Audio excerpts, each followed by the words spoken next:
What's good, YouTube? It's your boy vexyz, the twerking legend, rear Chadmiral reporting for booty.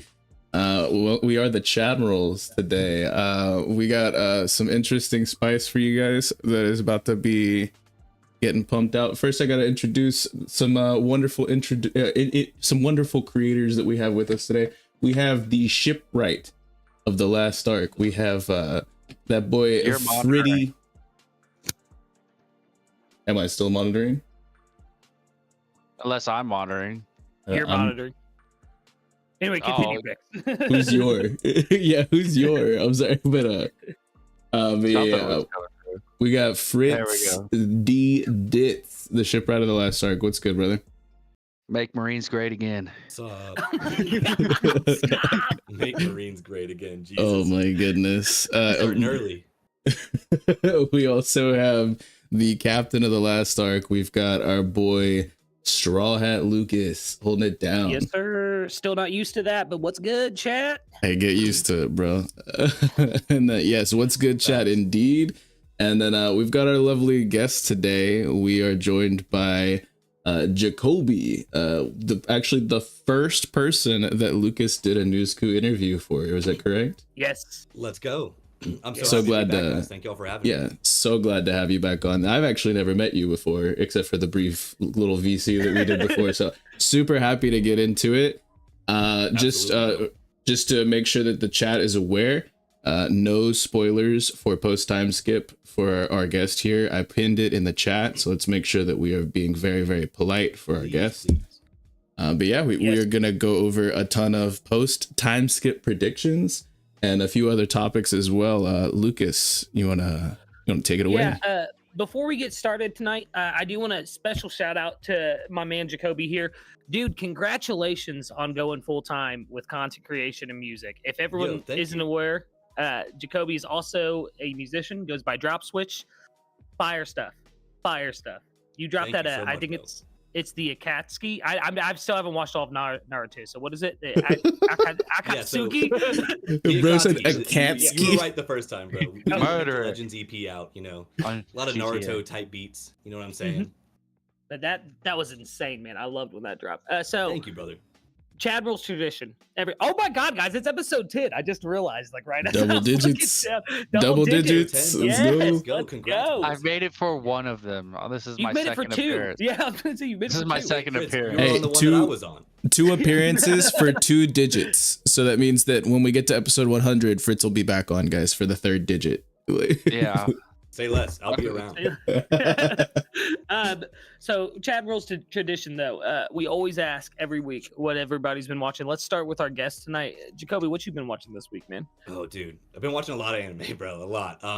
So obviously, Solo Leveling just had its first episode drop, and it was absolutely bonkers. The hype was genuinely real. Like, Solo Leveling is dope, and 22 minutes of the first episode was not enough. I'm up to date with JJK anime wise. Oh man, Frieren is like the sleeper anime right now. Yes. So my God. Frieren yes. It's so wholesome. It just makes me feel good, like in my heart. And then on top of that, like I'm watching Shangri-La Frontier, and I'm watching Undead Unluck. That's like my main rotation right now for anime. I'm about to start reading Undead Unluck. Yeah, that's I'm watching. All I gotta say is that sounds like a lot of not One Piece. No, I'm kidding. I'm totally kidding. Hey, I watch One Piece twice a week, live on stream with everybody, my man. We're getting 20 episodes a weekend right now, at least, which means I'm caught up halfway through the year at least. Yeah, big shit. Awesome, that's great. Excuse me. That takes a lot of restraint, bro. A lot of restraint. Bro, it's killing me. Like, I went on my 3-month hiatus of One Piece, literally on the episode of Ace's death. Like, I watched episode 482, and then I did not stream for 3 months, which means I did not watch One Piece for 3 months. What's wild is people get praised for how fast they get through One Piece.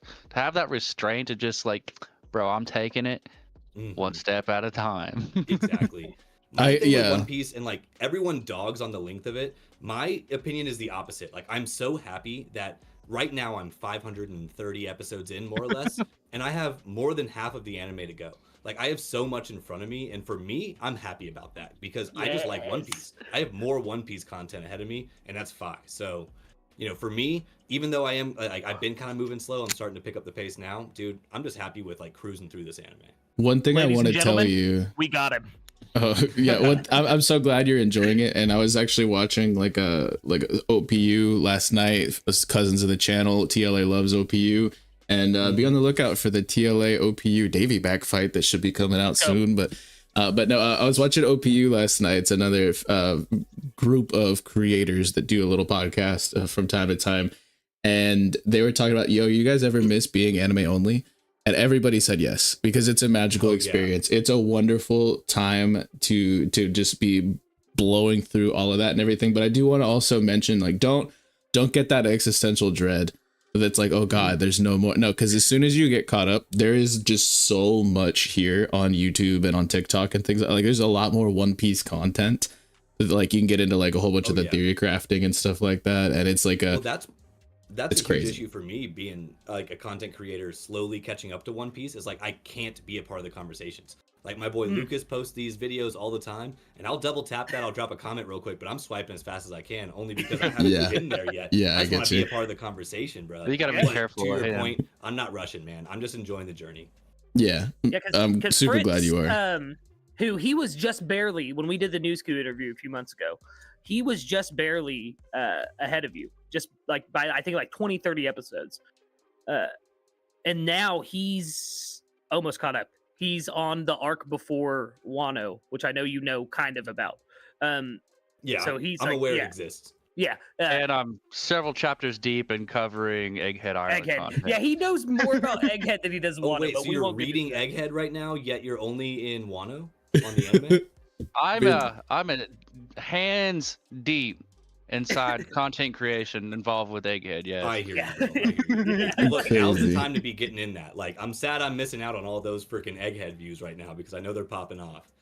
They are, hey, man. By the way, Saba They'll Odie still is be freaking popping. crazy, guys. Oh, dude. No, can we talk about Sabayoti? Like I think because where I was living, I just could not get internet to save my life, and I only got to come into a few of your streams. I think I did get to watch the nothing happened moment. Oh yeah, with Jacoby, and oh my god, dude, bro, that was nuts. So I mean, Zoro's been my favorite, but that just continued on. I'm like, yep, he's still my favorite. Like, holy crap. This solidified it. But yeah, let's get it to everybody else. Fritz the Ditz, what have you been watching this week? It's been less anime this week and more getting more people into watching The Boys, which is super hype. 3 seasons, has a merged also spin-off Gen V, which is directly in line with the rest of the story. Season 4 is coming this year. Like, I'm hyped, man. And I've also been watching a classic, HBO Deadwood. All right. I don't know if you know. I don't know if you know a thing or two about Deadwood, but this is like the real crazy outlaw cowboy shit. Okay. The little twang you got there, the little like for outlaw. Yeah, he said. Sweargin', god dang it. What about you, Vex? What have you been watching this week? Oh man, so yeah, I'm also deep into Freerin. I'm absolutely loving it. I feel like Jacoby and I just became best friends whenever he mentioned that. It's don't call it a sleeper though, because it's taken over. It's huge. It's everywhere right now, bro. It's actually not a sleeper anymore. It was a sleeper 2 months ago. Yeah, but they just hit their second core, and like it's from what I've heard, I haven't read it, but from what I've heard, this arc that they're getting into is absolutely insane. So I'm super hype. Yeah, I'm super hype. I've actually just 1 second, Vex. Sorry.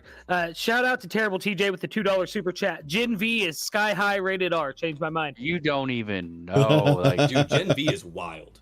I haven't watched it yet. I just caught up on The Boys because once again, Fritz, like he said, is pushing me through it. It goes insane. Bro, it's everything I've ever wanted for superheroes ever. I told Lucas the other day in a chat, I told him, bro, I watched over 800 plus episodes of One Piece because my bro said, nah, bro, it's good. And I had to ask him for like 3 to 4 months. Have you watched The Boys yet? Have you watched The Boys yet? Come on, dude. Yeah, bro. Come on. 3 or 4 season show, man. Come on. I know it's 45-minute episodes and that's scary, but we can do it, bro. Oh, no, I got 800 episodes, neck deep in content creation, and you won't even give it the first episode a play. But Vex, yes, continue. I'm sorry. No, you're good. I'm one episode away from finishing season 2 of JJK, and Nice. yeah, it's it's been a ride, y'all. Like, y'all probably already know. Everyone here probably already knows, but yeah, it's been pretty crazy. It's been insane. I've also I just watched like the first like 30 seconds of Apothecary Diaries because I've been hearing that it's really, really solid. I didn't want to I fell asleep. I'm not even gonna lie. I clicked on it and then immediately fell asleep and my phone died. And so it's something I'm gonna have to revisit. It's nothing against the show. I was just like, I had the itis, like y'all would not believe. The itis was catching you, bro. Yeah. I'm gonna shout out some goats in the chat that I don't know if I've seen them before in our chats. Bubba Skellington, Monkey D Pone, looks like let's go, Jev. gang. Yes, your gang is here. That's why I wanted to shout them out. Hells yes. Shout out to the boys. Thank y'all so much for being here. Yeah, Menno was here like super early. I need to be doing that. Christian Daniel, we got like tons of new faces, and we also want to shout out to the William of Dreams, Shiny Charizard. We got Terrible TJ, the usual goats, 3-day trip, the Navigator of the last arc. We love you, 3-day. We would be lost without you. But yeah, we love you, chat. Make sure you like the stream, hit the subscribe button, and check out the links in the description for our guest here. Yes. Yo, Rin, how we doing? What's up? What's up, everybody? Rin. Oh, I know. We're there on TikTok. I've seen them in your TikTok chats before. Yes. Yep. So before we get into talking about some One Piece, I gotta ask, man. Since I'm completely caught up on JJK. This 3-week break for the next chapter has been making me want to silver slide myself. Horrible timing to catch up. Yeah. Horrible timing to catch up, man. Same thing happened with One Piece when I caught up to the manga. I got like 3 chapters, and then a month break happened. Dude, like, no. Right when Oda got his surgery or whatever, you're like, oh well. No, dude, that was this year, and that was horrible. That was like the worst month of my life, but I felt so bad. I want to, but I don't want to read the rest of JJK. I'm like 177 chapters in, and it's like, man, as soon as I finish this, I'm gonna be like sad because I'll be week to week with something. Yeah. Yeah, dude, being week to week is vile. That's the thing I'm the most scared of catching up with One Piece, dude. Like, I don't want to be week to week with it. But like, if I'm honest, I do, but I don't. Yeah, when you're week to week with One Piece, it's a whole different game. Like with JJK or MHA, I'm just like, oh, come on, I want the next chapter. But with One Piece, it's the speculation is just so surreal that it's like, what the hell's gonna happen next? Oh my god, this chapter did like this. What the is going down? Like it's but like, dude, the conversation is just so deep with One Piece, dude. Like, it's deep. Like so many people are having this conversation. I just love to see that. I'm jealous, bro. I got FOMO. Once you're week to week, it's not like it's really week to week. You're just being gaslit week to week by the thing that you love. By the things that you love. But with JJK, I gotta ask everybody then, what was the saddest death in season 2? Stop, bro. No. No. I mean, for me, I think it was Nanami. Exactly. Bro. Exactly. Me, it's because like that montage they gave us of him walking on the beach in Malaysia and then cutting immediately back to him just doing his freaking best, but it was just not enough, and then cutting back to him being at the beach again, and like him looking at Yuji and being and like even that internal monologue he had right before he looked at Yuji and he's like, hey, I can't curse this kid, I did everything I could. Like the fact that even in his very last seconds he was like, you know what? No, I gotta reel it in. This is not on me. I just have to give it off to the next generation now. That shit beat me up, guys. Yeah. Sad. When he saw, like, in his last moments, the image of the guy who, you know, unalived, you know, saying, like, maybe we should just leave it all to Gojo and stuff like that. Like, oh, bro, that was so deep. Nanami was my absolute favorite character. And, oh, I'm sorry, dog. Yeah. No, man. That hit so hard. It hit so hard, dude. And the piano in the anime. Piano, bro. In the anime, because I didn't read all the way up that far. I read JJK up to like the Maharaga fight. No, I'm not gonna say Maharaga's full title. So, but it's like 12 words long, bro. You don't got time for that, bro? Come on. No, but I'm not built like that. I'm not. But I read all the way up to the Maharaga fight, and I was like literally just like apparently chapters away from that moment. And like when I saw it in the anime, I was like, no. But the piano was breathtaking. It was insane, bro. If you haven't watched that episode, Lucas, I think you said you were going to. Yeah, okay. Yeah, I haven't started the anime yet, but even reading when Nanami passed away, oh my god, man, I was in tears. Dude, and when you said Maharaga, did you mean eight-handled sword, divergent Sela divine general Maharaga? No. He wasn't even the one I was most sad about. It's actually 7-gate. All of those words, Maharaga. It's very close, but no relation. Yeah.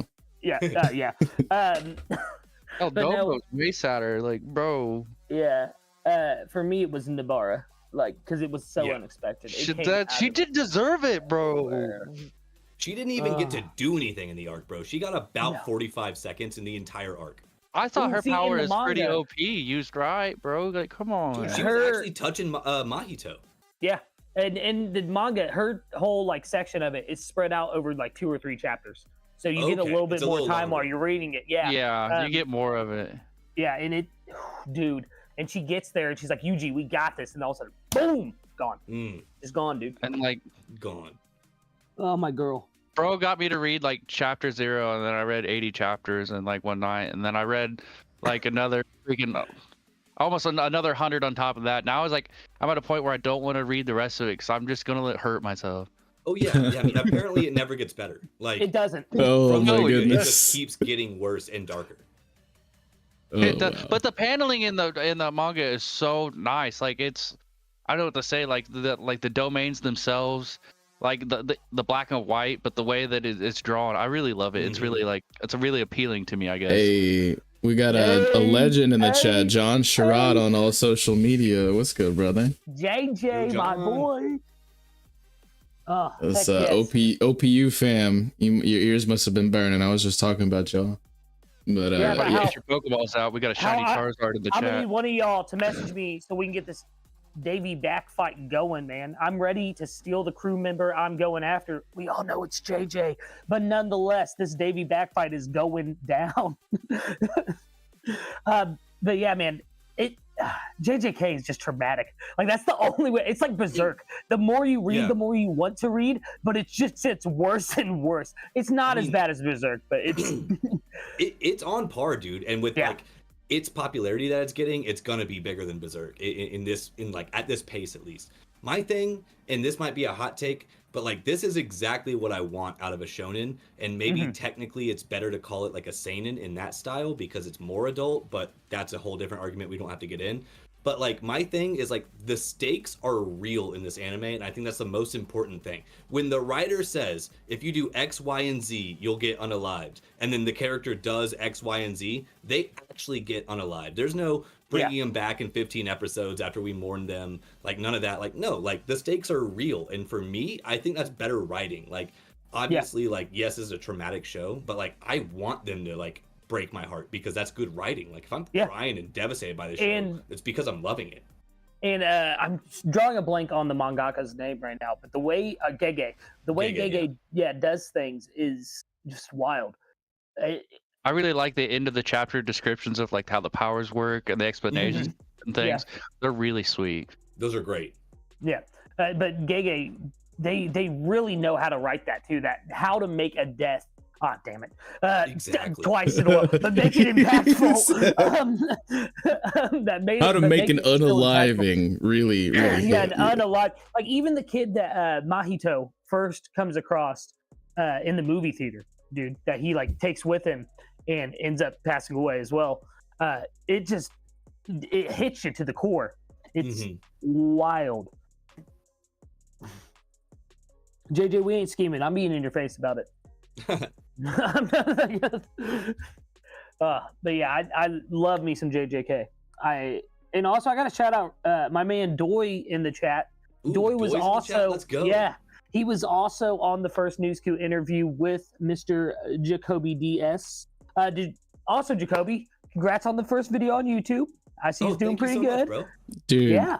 I checked it out, because I needed to do my homework and make sure I knew who you were, what was up, and everything like that. And great shit. I linked it in the description. Everybody go check it out. I'm not gonna spoil anyone's choices or anything, but excellent people in the thumbnail. I'll say that, you know, at the very least. Thank you. Like one of my guys, my boy Stardust Wraith YT, he did the thumbnail for me. That's my little brother. He does YouTube content. I'm a noob, bro. I've told you that a million times. But yeah, happy to be stepping into the YouTube plane. It's kind of scary, but I just want to talk about anime. So yeah, I want to extend the offer, brother, because we really do seem to be vibing with you. And if you go back with Lucas is like a brother to me, and we are a whole group here, TLA, of people who do content creation of all different skill sets and whatnot. If you ever need anything, feel free to hit us up, bro. Hey, thank you so much, bro. I appreciate that. Absolutely. Lucas has been here with me from like the day one, pretty much, of me doing my One Piece journey and TikTok and all of that. And you guys have already had me on once.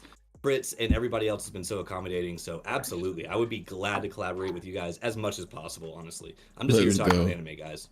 Let's go. Yeah, and then anime, so in the theme of that first video of yours, sorry, Vex, you want to go first? Okay. I was just gonna say.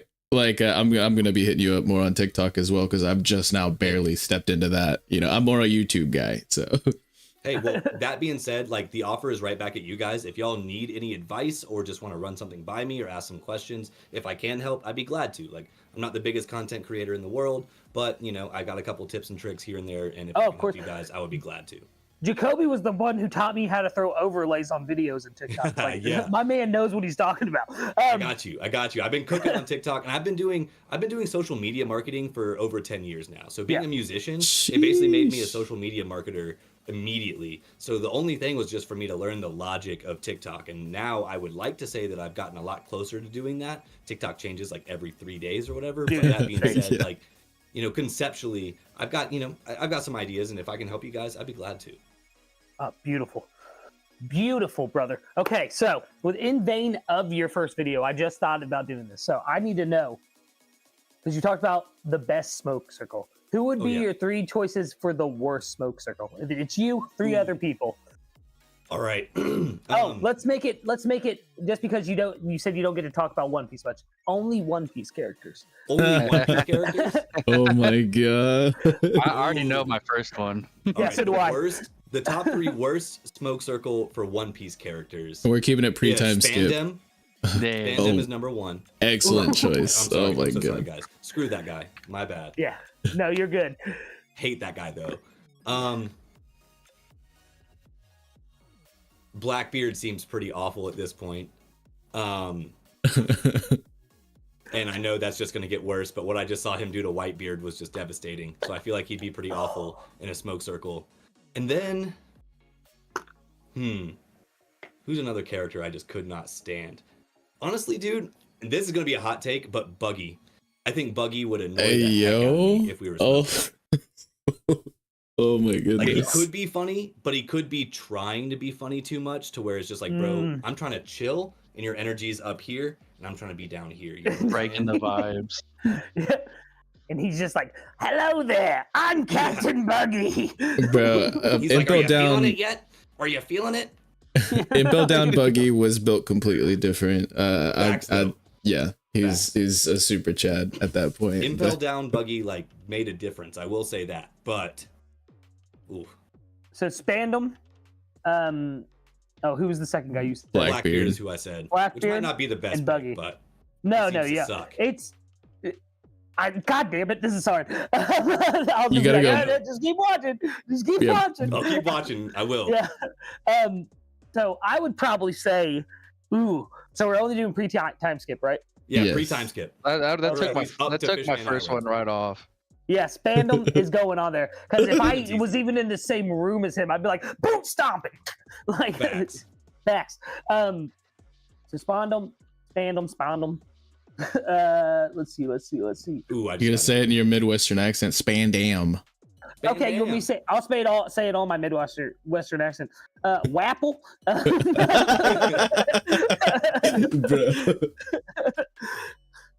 Oh, Shiny Charizard! We both said Wapple at the same time. Let's go. Yeah, that's crazy. That was serendipitous. Yeah. And then I would say Kainu, but dude was just doing his job. Crazy. You're not wrong. Oh my god, that's why I put him. No, that's literally why I put him on the thumbnail. I was like, yo, I'm this sure dude's... I'm sure he blows holes for sure. Oh god. He's blowing O's. He's blowing those without a doubt, dude. But I had to put him with a big old gar, you know, like just chiefing on the thumbnail because of that first video. Yeah. He's got a personal. He's not passing it.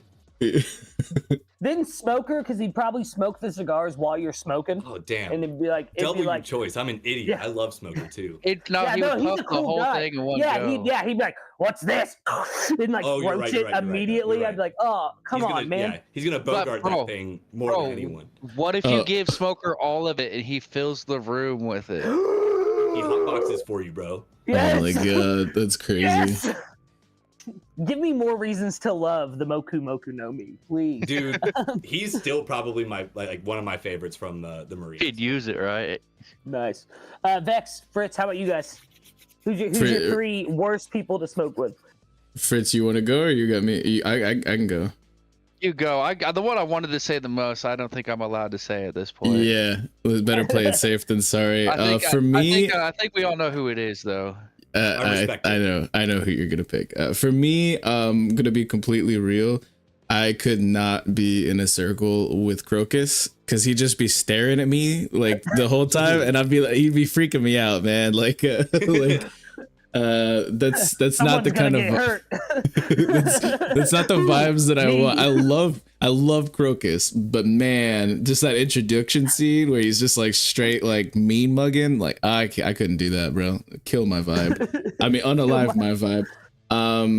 Shoot. I mean, I'm gonna say it, and I know there's mad love in the community for this individual, but I'm gonna say it right now in a smoke circle. Absolutely not. Foxy. Oh yeah. But, yeah. Can't do it. Can't do it, bro. About that. Can't do it, bro. Like I know Lucas is absolutely like on the edge of his seat trying not to do his laugh right now, but don't do it, bro. I'm not going to, but slow. But and then my number 3, man, like so many of my choices got kicked out. But I'm gonna go with Magellan. Cause dude's gotta interrupt the circle and go hit the pot. Exactly. Like, you know, like he gonna be throwing off the whole flow, gumming up the works, you know. So that's my 3. Bro, that's what I would say, Magellan, just because, you know, he passes it to you and then all of a sudden you die from toxic waves. Yeah, he poisons you casually. Casually. Like he's just do the laugh. Like Foxy, what if you like start freaking out and Foxy just starts making you freak out in slow motion? I would be the worst to smoke with. But if I was to give if I was gonna give 2 characters some love to sit in a circle with, and I think Vex can respect this. I think I'd have Hogback and Moira though, sitting chilling with me. I'm not sure about Moira personally. Nah, they'd be chill. You think they'd be chill? Yeah, they'd be chill. Out of story context, they'd be chill. His laugh is super tame compared to other One Piece laughs. What do you guys talk about? It's just like, like that is just Foxy's laugh. It's actually a laugh instead of like some weird word. Yeah, it's not like hada. Oh my god! I can do that, but I have to be really loud to do it, so I'm not. Don't do it. You'll blow out your lungs. So okay then, same beat then. Pre-time skip. Who's the best to smoke with? Because I'm going with Gaimon.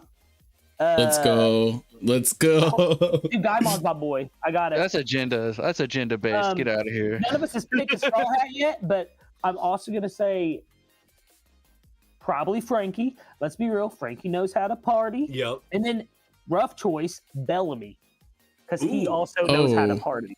Okay. Bellamy. People were in the chat saying like no goes to Bellamy. Yeah. That's a hot take. Bellamy. It'd be too high strung, bro. Why hot Bellamy? take. I don't see that at Listen, all. His whole hot take, character. and I cannot explain why to you. He's one of my favorite characters.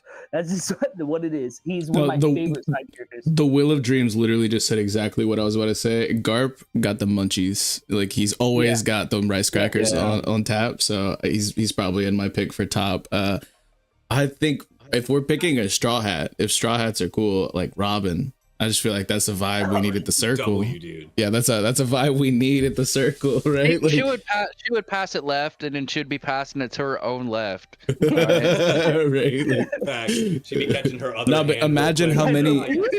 No, hold on. Imagine how many she could pack or roll up at the same time, though. Like utility, you know, like rotation. She could be rolling for the night. I think Frankie would be a wise choice because he would have all kinds of inventions for doing it better. Frankie's a great choice. He'd have the craziest piece in the world to do that. Instead of the Kube burst, he's got the Kube bong. Oh, it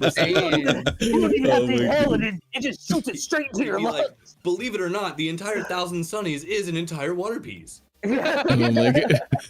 Just rip it out of the top stand and we're good. Oh my goodness. I think for me, I would say honestly, which is a hot take for me because this is not my favorite Straw Hat, but Usopp.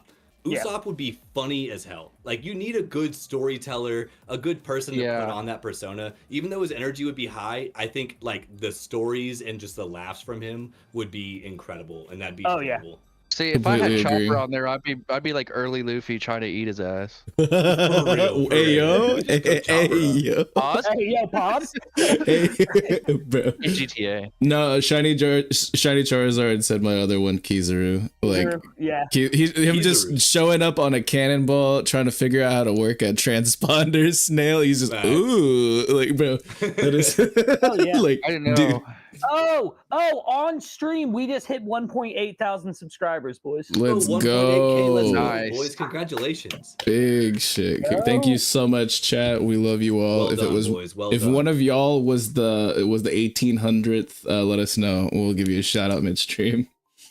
For Yes. for real. For reals. Also, So, yeah, go Ice ahead. Guy from Aokiji? the Admirals.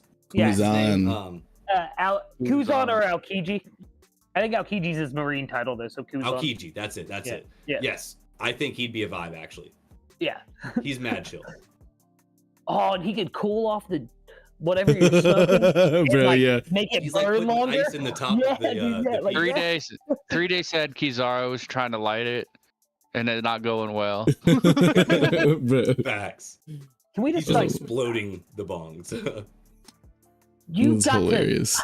I'm so envious of like you guys watching One Piece for the first time right now because like Kizaru entering Sabayoti on a cannonball to like Bro, just come wreck shit and just trying to that get his was phone to unreal. work the whole time. He's just like, come on, while he's kicking supernovas in the He's a building. boomer, but he's a god at the same time. No, he's probably one of my favorites for, I like for how- some of the admirals. He's up Oh, there yeah. for me.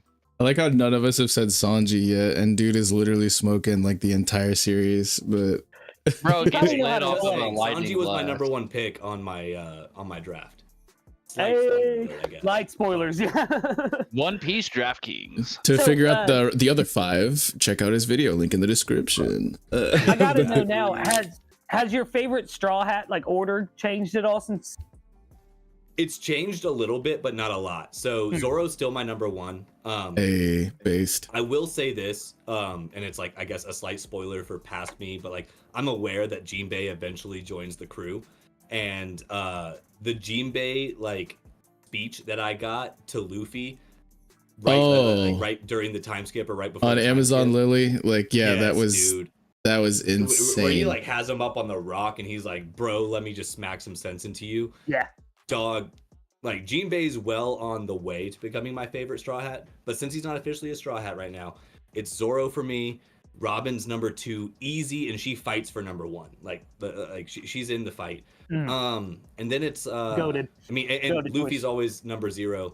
Yep. As my boy Straw Hat Lucas said day one, Luffy is not even in the conversation because he's obviously the best Straw Hat.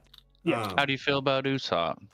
Dude, so that is the thing that's changed. I'll be honest, Usopp has worked his way up the ranks. I made a video about a year ago, like right early on in my like One Piece journey, and I was like, bro, what is up with Usopp? Like he's useless in every way.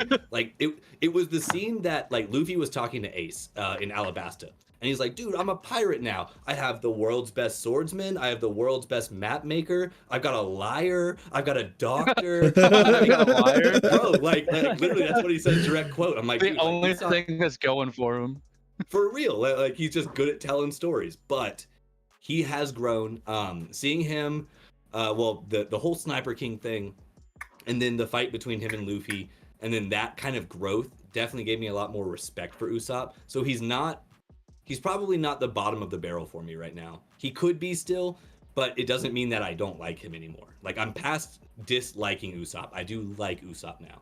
Is he the best Straw Hat though? No, he's still kind of. That's gonna change. That's still gonna change more, bro. I gotta be honest. I gotta ask for you though, like, because I know you're a musician, so I gotta ask, like, how you like the crew's musician? How's that boy?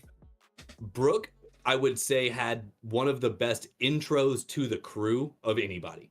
Like, as far as bringing him on the crew, that whole scene of him just floating by on that abandoned boat kind of thing. And then, yeah, exactly, the humming swordsman was crazy, dude. Yeah. How do you feel about the first 80 times they play Pink Sake versus the next 80 times they play Pink Sake? Oh my god. I loved it. I loved it, and then I actually saw like the full version where they show like all of Brook's friends crew and everything arriving around him, and I was like, wow, this is the most depressing song I've ever heard in my life. I thought Mad World was sad, but this song is violently sad.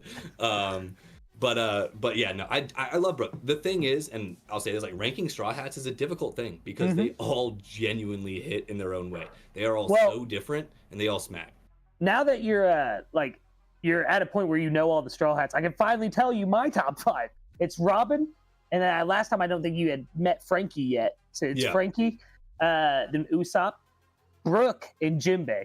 Like Zoro was my 5th. Yeah, Zoro was my 5th, and then Jinbei just slowly edged him out. I was like, all right, all right. Jinbei, dude, he's Uncle Iroh of One Piece, bro. Yes. I was saying he's Tito from Rocket Power, but in One Piece. 100%. Ancient Hawaiian secret, you know, like type shit. Shout out to Akashi in the chat. I believe that's one of your crew. Akasha. She came in. Akasha, let's go. Akasha, okay. But she came in saying, "Hey, up, Captain." Everybody? What's up, Drop Squad Pirates? It wasn't one of the people that calls me Captain, so I was like, okay, yeah.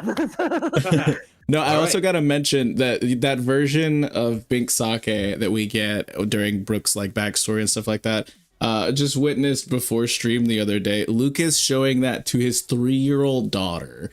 And she loves it too, which is crazy. That's the only like full version from the show. So when I play it, I want her to experience the entire song, and she loves it because she's not paying attention to the visuals. She does love Brook though. Anytime she sees Brook, she's like, Brook. And it's just because it's the full version, so she doesn't know what's going on. She's not watching the screen. I know, but that's just so funny to me that he brought that up, and I was just giving you crap about that like 3 days ago before our tier list. Though. It'd be so adorable if she just starts calling like other skeletons Brook. Yeah, like any skeleton guy is Brook. Yeah, that's you gotta. Yeah, every time the month comes around, she's like, "Happy Brooktober," you know. Yeah, like, facts. Crazy. Well, yeah, there used to be because when I was real small on TikTok, I would post my kids in the story sometime because it goes away after 24 hours. And there used to be a story on TikTok of her when she was like a year and a half old, dude, like right after I just got up to going, yo ho ho ho yo, just laying in bed. Yeah. It just like, oh, dude, I love it. She's gonna be my kid that watches One Piece for sure. Because my 9-year-old, my friend. Yeah, my 9-year-old hates it. He cannot get into it. He's like, no, One Piece isn't good. I like Naruto. I'm like, Naruto's sick though, bro. Yeah, it is. I'm just saying, the kid's kind of spitting right now, bro. Yeah, like I need to watch it. I was literally just like that when I was younger. I was like, I won't watch One Piece. They got like boogers hanging out of their nose, and they all look like stick figures. And like, I watch a real anime, and I'd go watch Sasuke just being an edgelord for like 100 episodes. Yep, bro. I was the exact same thing. I watched One Piece as a kid. I'm like, this isn't it when there's things like Bleach and Naruto on air right now. Yeah, I was watching and just like more edgy anime. And this, I was watching it's all goofy. I was watching the 4Kids version, and I was like, yeah, the best thing about One Piece is the opening theme song, the yeah-yo. Yeah, facts. Everything else was just horrendous. That 4Kids stuff arguably ruined One Piece. He's Monkey D. Luffy. Here's how the story goes. There's no doubt about the treasure in the Grand Line. We find out. All right. He's gonna be king. Yeah, yo. It's such a bop, dude. It is a bop. It's a bop. I found actually there's a lot of people like our age that were anime fans in like the early 2000s and shit, and they're just now getting into One Piece because I don't know. It's like it's just once you get through that first arc, though, I don't know what I was thinking when I was a kid because I remember watching a shit ton of it on 4Kids when I was a kid, like a bunch, like because it would come on right before a show that I wanted to watch. So I was like, I'll just sit through One Piece. Right before like, Yu-Gi-Oh or whatever. Yeah. I can't remember exactly what it was. Dragon Ball GT, like that's what it was coming on right before whenever I was watching it. That's probably what it was then. Because even though I despise GT now, I ate that shit up as a kid. Yeah, I watched it weekly. When I was a kid, I hated it. It's like, what is this? Why am I seeing weird, goofy pirates with Dragon Ball Z noises and they're powering up, but they're like, but there ain't nothing going on. Justice. Kids, that voice sounds like this. Sell in those days, it really, really was. Like, just compared to what was also airing for an American audience, and us coming from American style comics like Batman and the MCU and all of that was edgier.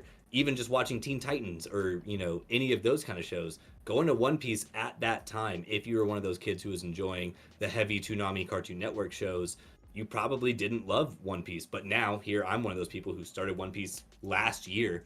And, like, I watched the first, you know, maybe 25. I didn't make it all the way through Arlong Park, like that epic moment with Nami. So, like, that would have caught me early on, but I didn't make it there. And I just dropped it, so... He's one of those guys who's retconning his entire anime history. So like, I always like One Piece. I've always liked One Piece. You know what? Yeah, One Piece has been great from jump. Yeah, from jump. I've been reading it. 1997, chapter 1. Even though I'm only on episode 529, it's been so good for 25 years, guys. Y'all are missing out. Yeah, day one right here. That's my personality. Day one, brother. Day one. Oh, goodness. That's some good shit. I don't even care. But no, yeah, the Toonami block back when One Piece was like still airing, like the 4Kids version was so stacked. It had like Yu-Gi-Oh, Justice League, fucking Bell. Yeah, Justice League Unlimited. 23 minutes in, let's go. 23 minutes in, we almost made it, boys. But 43 minutes in. Okay. Well, we said shit earlier, so I mean, yeah, whatever. But so we can say some words now. Yeah, we can say words. Maybe. I'm gonna still chill on it. Back in the day, like that stuff went so hard. I was like, and I remember One Piece was like near the latest of the lineup. So I would tell my mom like, oh no, I want to stay up so I can watch One Piece. And I didn't actually watch One Piece. I just wanted to stay up. So I told her that. You know what I mean? Yeah, that's it. Like. The one for me that was too late on the lineup was Samurai Jack. That one came on right in between my bedtime. And I would be like 10 minutes in the episode and my parents were like, all right, go to bed. I'm like, episode's not over. Wait, y'all are like, give me 20 more minutes. They're like, nope, get that on your room. Me. What time were y'all going to bed at that? Because Samurai Jack started when I was like 10 or 11. What time were y'all going to bed? I would go to bed at like 11 o'clock at night when I was. My parents. No. My parents were making me go to bed at like 9:30. I wouldn't actually go to bed till like 1 though. Facts. Bro, I remember being a kid having my own TV. My, like blankets playing my DS. No, like so my DS, my SP. What's even crazier is I used to stay up until 4 a.m. so I could catch Hamtaro because I didn't want to wake up that early. I didn't want to wake up that early, so I just stayed up that late. It's easier to stay up than wake up. Exactly. I was always on the TV until like the crazy infomercials would come on, or I'd be trying to catch the girls jumping on trampolines. The man show, you kidding? The man show. Oh my goodness. Talk about shows that would be canceled immediately. They wouldn't make it for like 35 seconds. Yeah, honestly. No, it was Ziggy deep, bro. Ziggy zaggy. All right. We got that one. But crazy. Yeah, man, the block back then was insane. Like the block was unreal. Like I know kids today, like they get like Demon Slayer and shit like that, but like we had like Zatch Bell, and if you weren't trying to figure out who the next king of the Mamotas was, you were a loser. I remember the first 30 times that they played Big O in succession. Like, oh my god! Oh man, dude, that's everybody's Big O, Big O, Big O. That's all. But you gotta admit, when he was powering on, his robot was making those punches. Those were pretty epic punches. Oh yeah. Nah, it's all. If we're talking about big robots, we got to talk about Mega's XLR because chicks dig giant robots. Yes, they do. That is what I did not spend any time on. I hate to say. Oh, dude, it was so good. Did they like cancel it before it got like finished? Yeah, so it was supposed to be a 4-season show, and they canceled it in the 2nd season. That's like 50% of every like animated anything from the. But it was 90s, well early received. 2000s. People liked it. Yeah, Yeah, it everyone was loved super well done. I loved it. People loved it, but not enough apparently. I like the Not hot enough, rod had yeah. 40 different game controllers in there, just like going wild on it. Yeah, but it was like the coolest iteration of like anything like Gundam-y in my opinion. Like, and I loved Gundam Wing back in the day. Have you seen Symbiotic Titan? Oh, I thought you were gonna say from America. I was gonna be like, bro, Symbiotic Titan. I was just gonna say, like, just in general, like Mega's XLR was peak for me. Like, it was so good. I loved it. For me, yes, animes, Shiny it's Charizard. Gurren Lagann. Yeah, dude. Gurren Shiny Lagann is Charizard probably my favorite mech anime. head was a fiery muscle car. Right. Yes. Yeah, Sword was good, man. Gurren Lagann was up there for me. I was more of a Code Geass guy, like which was Fair. like it evolved into so much more than a mecha anime. But yeah, it was so solid, bro. Like when I saw the Lancelot versus the Gurren Mark, oh man, dude, that was so crazy. Like, I just recently rewatched through it. So it's all really fresh in my mind now, but that was so crazy for the animation and for its time. That stuff still holds up. It's crazy, dude. Oh yeah, fully agree. Breathe. Yeah, I'm trying, bro. I did what I did in D&D. Oh my goodness. Bottomly.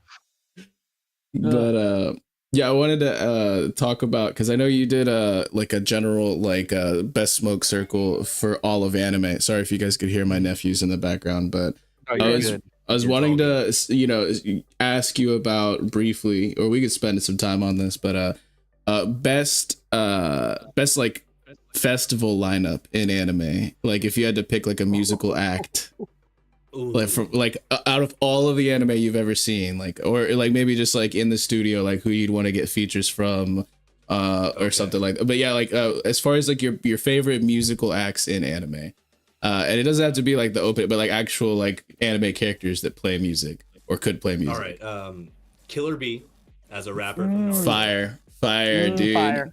Easy one. Obviously Brook. I need him to play the instruments. He's like Yeah. Prince. He can play every single instrument. Oh my goodness. Love it. Probably the girl from Oshinoko. I haven't watched enough of that to be educated about it, but that anime is about a like an idol. Like she's a singer idol girl. So Yeah. there's my singer. Damn, that's a good question though, man. They don't have enough music references in anime, unfortunately, because manga can't really do music well. So it's tough for us to get anime that have like really genuine music references as like being a musician and like looking for like a slightly deeper level. But damn, I know and the girl from My Hero Academia with the Oxport ears. Bro. Jiro, right? Jiro. Jiro. Yeah.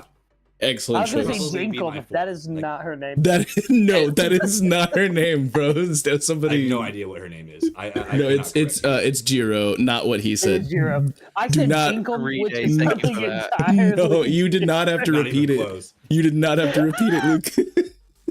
that is unhinged. Holy Hey, shit. I'm allowed like one out of pocket moment. Bro, so I'm just like thankful because like, and also like kind of appalled with myself.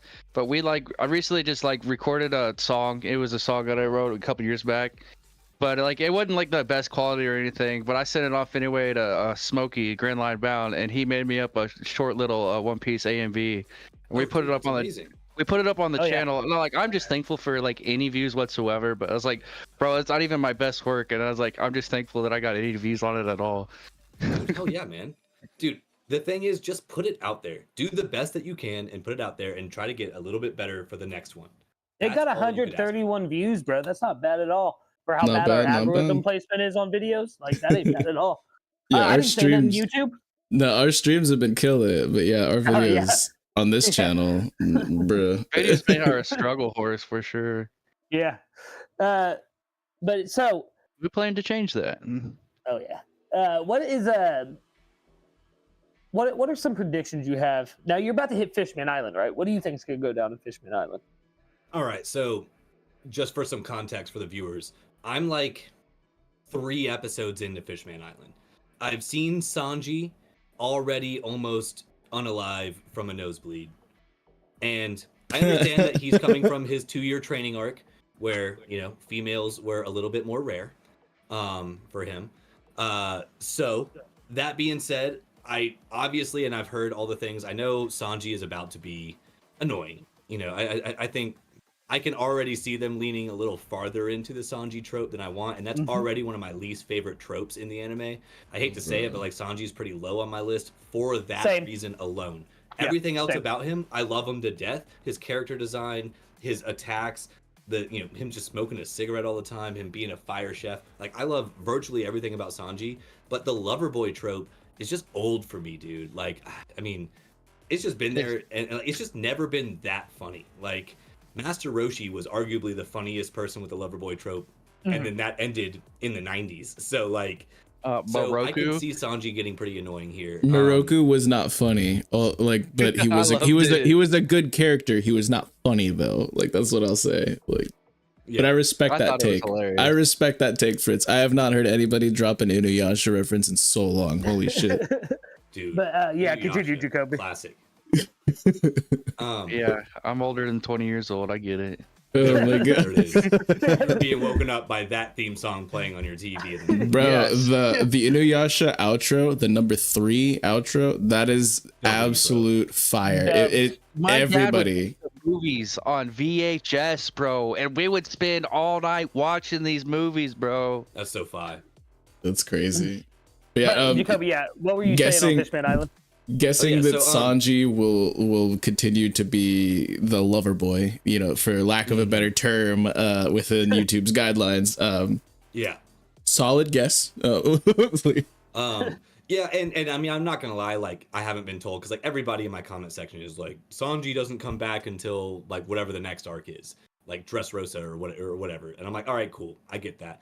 Aside from the Sanji obviousness, I'm just really excited to see like how the Straw Hats have genuinely grown. Like, I haven't seen anything new from Chopper yet. I've seen that Usopp is obviously actually, I mean, the glow up of the freaking century, dude.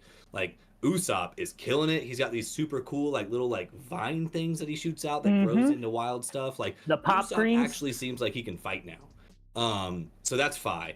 I mean, Zoro being my favorite character, I obviously cannot wait to see more of him. My main thing is I'm just excited to see what the new level of One Piece is, because like I could tell when we first got to Sabaody, I was like, and I talked about this in my update videos, where I'm like, the power level has jumped so far in one arc, it was nuts. Like, going from Thriller Bark into Sabaody, and then we meet all the supernovas, and then we meet Kizaru, and we see Kuma pull up and do work yet again. I was like, dude, not one of the Straw Hats stand a chance against anyone who matters at this point. So now that we've gotten the time skip, and obviously they've been training, Luffy has Haki, which thank God I finally figured out what the hell Haki is, because like, it's been being mentioned around me for so damn long. And they're like, soon you'll know. And I'm like, what is Haki? Like, all I know is that Luffy's lit for some reason, and other people can read moves. I didn't really understand what it was. So now that I know that, really, like, I don't have outright predictions. I just can't wait to see the Straw Hats in genuine action and see them turn up. Like I'm ready to see like Luffy in a real fight. I watched the 3D 2Y movie going into the time skip, and that movie was fantastic. First off, if you haven't seen it, it's on Netflix right now. Like, so good. They have so much of Luffy One Piece fighting with Haki before he's mastered it, so you see him kind of learning how to use it in there, and I thought that was cool as hell.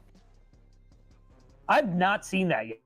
I think there was bonus material to it, because like you see everything with like Sabo and Ace and everything after on Amazon Lily, but you never see him train, so that's crazy. I've never watched that. Yeah, it's a really solid movie. I'm it takes place at that 1.5 year mark when Rayleigh decides to leave the island and let Luffy just continue on his way because he's pretty much got it. He just has to like iron out the kinks. And there's this guy named Burn D World, but not Burn D World. His name is Burn D Space World. Classic One Piece shit. One of the best, literally one of the best villains in any One Piece movie. It's so good. Dude, he's so sick. It's sick. It's all right, sick, I need to watch this. I need to watch this. Rich, we need to bring back reacting to One Piece movies so we can watch all these freaking movies. You need to watch. You need to watch Strong World if you like. Wait, is that with Shiki? Yes. Okay, yeah, I have not seen that. Yeah, no. Have you? My next watch with me. Oh like, my Sure, goodness! as far as So the movie's concerned, it technically takes place like it doesn't fit into the actual storyline, but it's technically right after Thriller Bark, like is where it would take place if it were to fit in. But it's like, you know, the OG Dragon Ball Z movies, like it doesn't actually fit in to the timeline. Side story. But you need to watch episode 0. And then you need to watch Strong World, because episode 0 is canon, and it leads into it leads into Strong World, which is not canon. Bet. So like there's like Strong World have like a character that ends up being canon eventually or something. Yeah, so that's why you need to watch episode 0, is because Shiki as a character is canon. But the events that take place in the movie Strong World are not canon. This same logic fodder. Yeah. Bro, don't get vexyz started, bro. I will rage for like an hour on how amazing this movie is. But with Film Red too, I know you're a long ways off. There's a character in that who's also considered canon as well, Uta, which I won't spoil anymore. But like that character is canon. Yeah, what I will say is about Film Red and Strong World, they're the only two One Piece movies that Oda is actually like an executive producer on. And so that's why like there are parts of canon within them, like for Z and Gold and Stampede, which you're not quite there yet. Don't check those out yet. But keep us posted on your progress, and we'll tell you when you can enjoy those. But those were not there was like zero actual Oda influence outside of the fact that like they're just like, yo, we're gonna make this movie, and he's like, okay. Like, but nice. he was actually like had his hands in on Strong World and on Film Red. Okay, so good to know that. Those are Film Red is cool. I like it, but Strong World is like, as a musician. Hold on, as a musician though, he will love Film Red. Like I'm just gonna be honest. Yeah, it's really solid. Yeah. Oda's like, you do what you want, but I'll tell you why it doesn't matter. Yeah, but Strong World in my that singer like Otto. Isn't she the one who has the Otto is music? I haven't seen the movie, but Otto is the real life singer who does the music. Yes, and she's fire. Otto? I thought it was Ado. No, it's bro. I have no idea how to say it. I'm not. No, it is Otto. You killed it. Yeah, you knocked it out the park. But Strong World is my absolute favorite One Piece movie of all of them ever. It's so good. Yeah, and Lucas needs to watch it. I've been saying this for months, but you are actually right at the point where you can watch it, Jacoby, and I think you would. I think you dig it. Blackmail him into watching The Boys. Like you got to work on him a little bit. Yeah. Oh, dude, bro, no. Vex got me started watching Steins Gate. I'm on episode 10. Stuff was starting to happen, like right where I stopped, and then we have not watched it in. So the trick to get Lucas to doing stuff promptly is to tell him that there's content involved. So we got to do a Strong World watch through live stream, where we throw an overlay over it or something, and if there's content involved, Lucas is there, bro. You mentioned content, he starts fainting. He's like, "What? I can make a video about this?" Some of that content, baby. Wait. So you're guys? I'm addicted to. I love making content. So hold on. Are you telling me that Oda leaves us with more questions than answers? Listen, that is one of my favorite things. It's just like Oda is a madman on TikTok. It's one of my. I just say it a lot. Okay. Oh my goodness. But I will say though, every time Oda answers a question, it just leaves more questions. It doesn't actually help. I've actually refused to say that in a script that he's wrote. He's like, no, I'm making a stand. I can't do it. Listen, newscaster Lucas is crazy. That's all I'm gonna say. And he will be making a return shortly. Yeah, soon. I cannot wait to get more News Scoop episodes out, boys. Great. But yeah, Jacoby. Is there any of the warlords or anyone that you're wanting to see more of right now? Oh yeah. All right. So who's been introduced? I'll be honest. Currently, I'm really intrigued more so by the supernovas than I am by the warlords. But if there is a warlord that I'm the most intrigued about, it's Doffy. Doflamingo seems sick, bro. Apparently he's a demon. I don't know much about him, but Doffy is probably the one that I'm personally most hyped to get some more information on. His aesthetic is tough. I like how he doesn't really fit into the paradigm of all the other warlords. He's really just cool and enjoying himself. And I caught a scene recently in the anime that I was in the part of the anime that I'm watching where he says something like, I'm really just here until I don't want to be. So like, don't act like you have any kind of hold over me, because I'm just chilling because it's comfortable, not because he does it for the lulls, bro. Yeah. So yeah, literally for the lulls. Like, My so man that is being in said, if we're such talking a about treat some of the the warlords, post-time Doffy's probably top of my list. Yes. Love that. Yes, dude. Absolutely love love that. Yeah. yeah, we got to go to the supernovas. My man said supernovas. I got to know who you're curious about. Okay, so obviously Law. We'll just go ahead and rip that band-aid Let's off. Obviously Law. go. Everybody is just juiced over this character. And like, so funny enough, when I started my One Piece journey, I thought Law was someone who eventually becomes a Straw Hat, because he's such a popular character that I was like, he's gotta be a Straw Hat, because he's so, I mean, literally everyone in the world talks about him. Half the profile pictures out there are Law profile pictures. Like, he's just lit. So now obviously I know more about that, and I understand that he's got his own crew, but he's sick. But also Kid is freaking sick. His character design, I might like it more than Law's, and I know that's a spicy take. Just from seeing him on Sabaody for that small amount of time, Kid seems like a badass dude. Like, he really does. Who else? Bonnie, she's mad cute and seems like she'll be an interesting character. I hate the DJ guy. God, I hate Scratch him. man. Or something. Bro. Dude, I hate him. I saw him, like, you might have told me maybe on the last time we spoke, but someone was like, yeah, dude, there's gonna be a DJ character, you know, you'll see. I'm like, bro, this is the worst freaking character in the show. He sucks, dude. Like, Oh my goodness. his whole design is rough. I'm dying. Like, I mean, now I haven't seen much of him yet, but dude, it's just, I couldn't stand it. I'm like, Brooks a much better music character than freaking Aku or whatever. Like, No, so what I will say is that it's so funny because Kid and Law have such very musically themed designs. Like, Kid is obviously got like the punk and the metal kind of aspect, and then Law is literally like got the whole like a British invasion, and he's like I don't know how much more you know about him, but there's like a he was loosely based off of the Beatles as well, but like so like and an Italian race car driver. Yeah, his look is literally an Italian race car driver. But the actual musician in the Supernovas, you're like, nah, trashed here. Like, trashed here, dude. Like, there's one Supernova you did not mention that I want to get you hyped on, and that is Gang Beige. Oh, he is my boy. Capone. I love him. Capone, Gang Beige, the guy with the castle fruit. Yeah, the monster guy. I was gonna say he would be great in a circle as well. I wanted to mention him earlier. Circle? Okay. Yeah. Absolutely, bro. Yeah, no, he's another guy where if you was inside of him. No, pause. Hey, pause. He could get his whole castle rolling, bro, off of a puff, bro.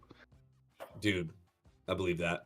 That's crazy. And, I mean, I'm just stoked to see more of them. The way they hyped him up, the way Sabaody just like introduced the Supernovas, I was like, this is arguably one of the sickest introductions for like a general group of characters that aren't necessarily unified. That's another cool thing about the Supernovas. Yeah. They're all one group, like the Akatsuki or whatever, but they're not unified at all. And they're literally against each other low key. Like, because everyone's, you know, going for gold. So yeah, Supernovas was probably one of my worst favorite generation. Can I drop a bit of trivia on you then that I'm not sure if you know about the Supernovas? And this might enhance things a little bit as far as like how you view Oda as a writer, because when he was doing the manga and whatnot, the Supernovas, he only had like 2 or 3 of them planned, but he was thinking that Sabaody wasn't going to be interesting enough. So literally the week before he had to drop a chapter, he created the other like 7 of them on the spot, literally on the spot. That's crazy. Like, yeah. So Kid like was planned, and so was, I think, Bonnie, wasn't it? There were like created the night. No. Yeah, there were like 2 or 3 that were planned. I don't want to like confirm. I'll let you cook. You know, I'll let you simmer on that. But like, yeah, there were a couple of them that were planned entirely. But he was like, nah, I need to add some more spice to this. This Sabaody, like this is crazy. This is actually what the writer of the story said. Sabaody seems too boring. we gotta spice this up. Boring. I know, right? One That's of the crazy. best freaking arcs in one. It's in my top 4. It's consistently in my top 4. Fun fact though, when I was first going through Sabaody, bro, and it was just at the Flying Fishman part or Fish Riders part and like the Duval parts, I was like, this is gonna be a bore. I was not like excited at all. It felt like a snooze. Starting out with Duval and all that. It feels like a snooze, dude. And then they get into the city and Hachi's there and all that stuff, and it starts getting a little bit better, but then the supernovas come in, and then the punch happens, and then fucking Kizaru flies in on a goddamn cannonball. Bro. And Bartholomew Kuma's there. Nah. And A taste of Rayleigh. there. Rayleigh was the dude. most peak. But I gotta say, as soon as I saw Papa Goo, I knew we were in for a treat. Papa Goo. As soon as I saw that starfish, I was like, oh, this is about to be gas. This is about to be gas. He took him for everything he owned. Dude is just a successful. He's just a successful entrepreneur, just making a living. You know, like quite literally making a manifesting. Like I don't know, that's crazy. But we love Papa Goo. He's great. I like that he willed himself the ability to talk. That's my favorite thing about Papa Goo. It's just like, yep, one day I decided I didn't want to be a starfish anymore. I just wanted to talk. He like meowthed himself. He meowthed himself. Yeah, Oh wow, that's such a good way to say that. That's a pull. That's a pull right there. It's coming from the guy who was explaining stuff on Pokemon the other day. Shout out my boy Ghost Train of Thought in the chat. My guy, my dude. I hope you are well, my man. That's a W take as well. He just hopped into one of my streams. Hey. Yeah, Ghost is a big friend of the channel. We love him. I'd love to hear that. Yeah, we gotta get a lot of love everywhere over here. Yeah, we gotta get Ghost back on soon. Cause oh man, I was about to say something. I'm not gonna say it, but we gotta get Ghost back on soon. Absolutely. But agreed. I was wondering if you had any other standout arcs that are still fresh to you, or any other predictions as far as going into Fishman Island, because you were like right on the cusp of getting into that. Yeah, so standout arcs. I mean, genuinely, every single arc for One Piece has pretty much been better than the last one for me, up to where I'm at right now. Marineford has to easily be my favorite arc. The War of the Best was just, I mean, it was everything. Like, it was so good. It showed, I mean, like, you haven't seen the power of this world until you see those scenes. Because, like, the Admirals existed, and we saw Ice Guy, who was obviously lit, but, like, they didn't really show us how much stronger everybody was until we saw, like, the War of the Best. And then Whitebeard during that, like, oh my god, like, oh my god, like, every bit of his character all the way through that was just peak, and then peaker, and then even more peak. Do you watch it in sub or dub? I watch it in dub, so since that's a solid. So stream, yeah, I get you. So when they announce like how many like cuts and bullet holes and cannonballs at his like, but not one on his back, like that was that was like literally one of the most hype moments in like the entire story, bro. That was so dude, that's big. one of the most hype moments in anime, bro. The dude unalived on his feet, standing up, flexing, like, and literally not one scratch on his back, like their narrative. And he says the One Piece is real. He absolutely confirms it. He puts massive respect into the new generation. Like, every inch of that was just purely iconic, and I genuinely was not ready for Whitebeard to be just that lit of a character. He's like an absolute unit. Yeah, like he was crazy, dude. Yeah. The narration of his death and him standing there is peak. Like, it literally puts you like ready to go for that battle as well. Exactly. When he looks like he's literally like on the cusp of it, he's about to go, and he just looks down at Blackbeard, and he's like, "It isn't you, Teach.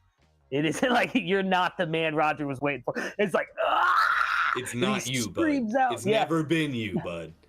You ain't got it. Yeah, you ain't got the cut, G. Well, dude, and like Shanks pulling up there right after that, like what Blackbeard did, obviously is just bonkers. Like, obviously, there's a million questions, and from what I know, y'all might not even have the answers yet, but like, how does Blackbeard have two fruits now? That's insane. My dude is obnoxiously overpowered in this world now. Like, obnoxiously. Like, having the black hole and the earthquake, like, light and dark, all of that, holy crap. Like, just foolish. Like, definitely seems like endgame bad guy at this point for me. Now that I'm looking at him and, like, seeing what he did, if you're talking about predictions, I would argue that Blackbeard is just he's the big bad of this anime, is what I'm thinking now officially. Obviously, every single place they go to, they have to tear down a new government, so there's going to be some new bad guys. But I think he's going to be the one on the back burner who's eventually going to come back and really cook, and that's the one who's going to push Luffy to whatever final maximum that he might get to. And I don't know what that means. I don't know if that's Gear 6 or something even farther beyond. God knows, because I'm not to go further and beyond. Bruh. No, that's crazy. I'm gonna say this. Even where we're at, man, that is still prevalent. So like you're like it's Blackbeard. He's tough. So like that's the wild thing to me. Like without y'all spoiling anything, like it's just nuts to me that y'all are. If you're anime caught up, you're like 500 plus episodes ahead of me. If you're manga caught up, you're more than that.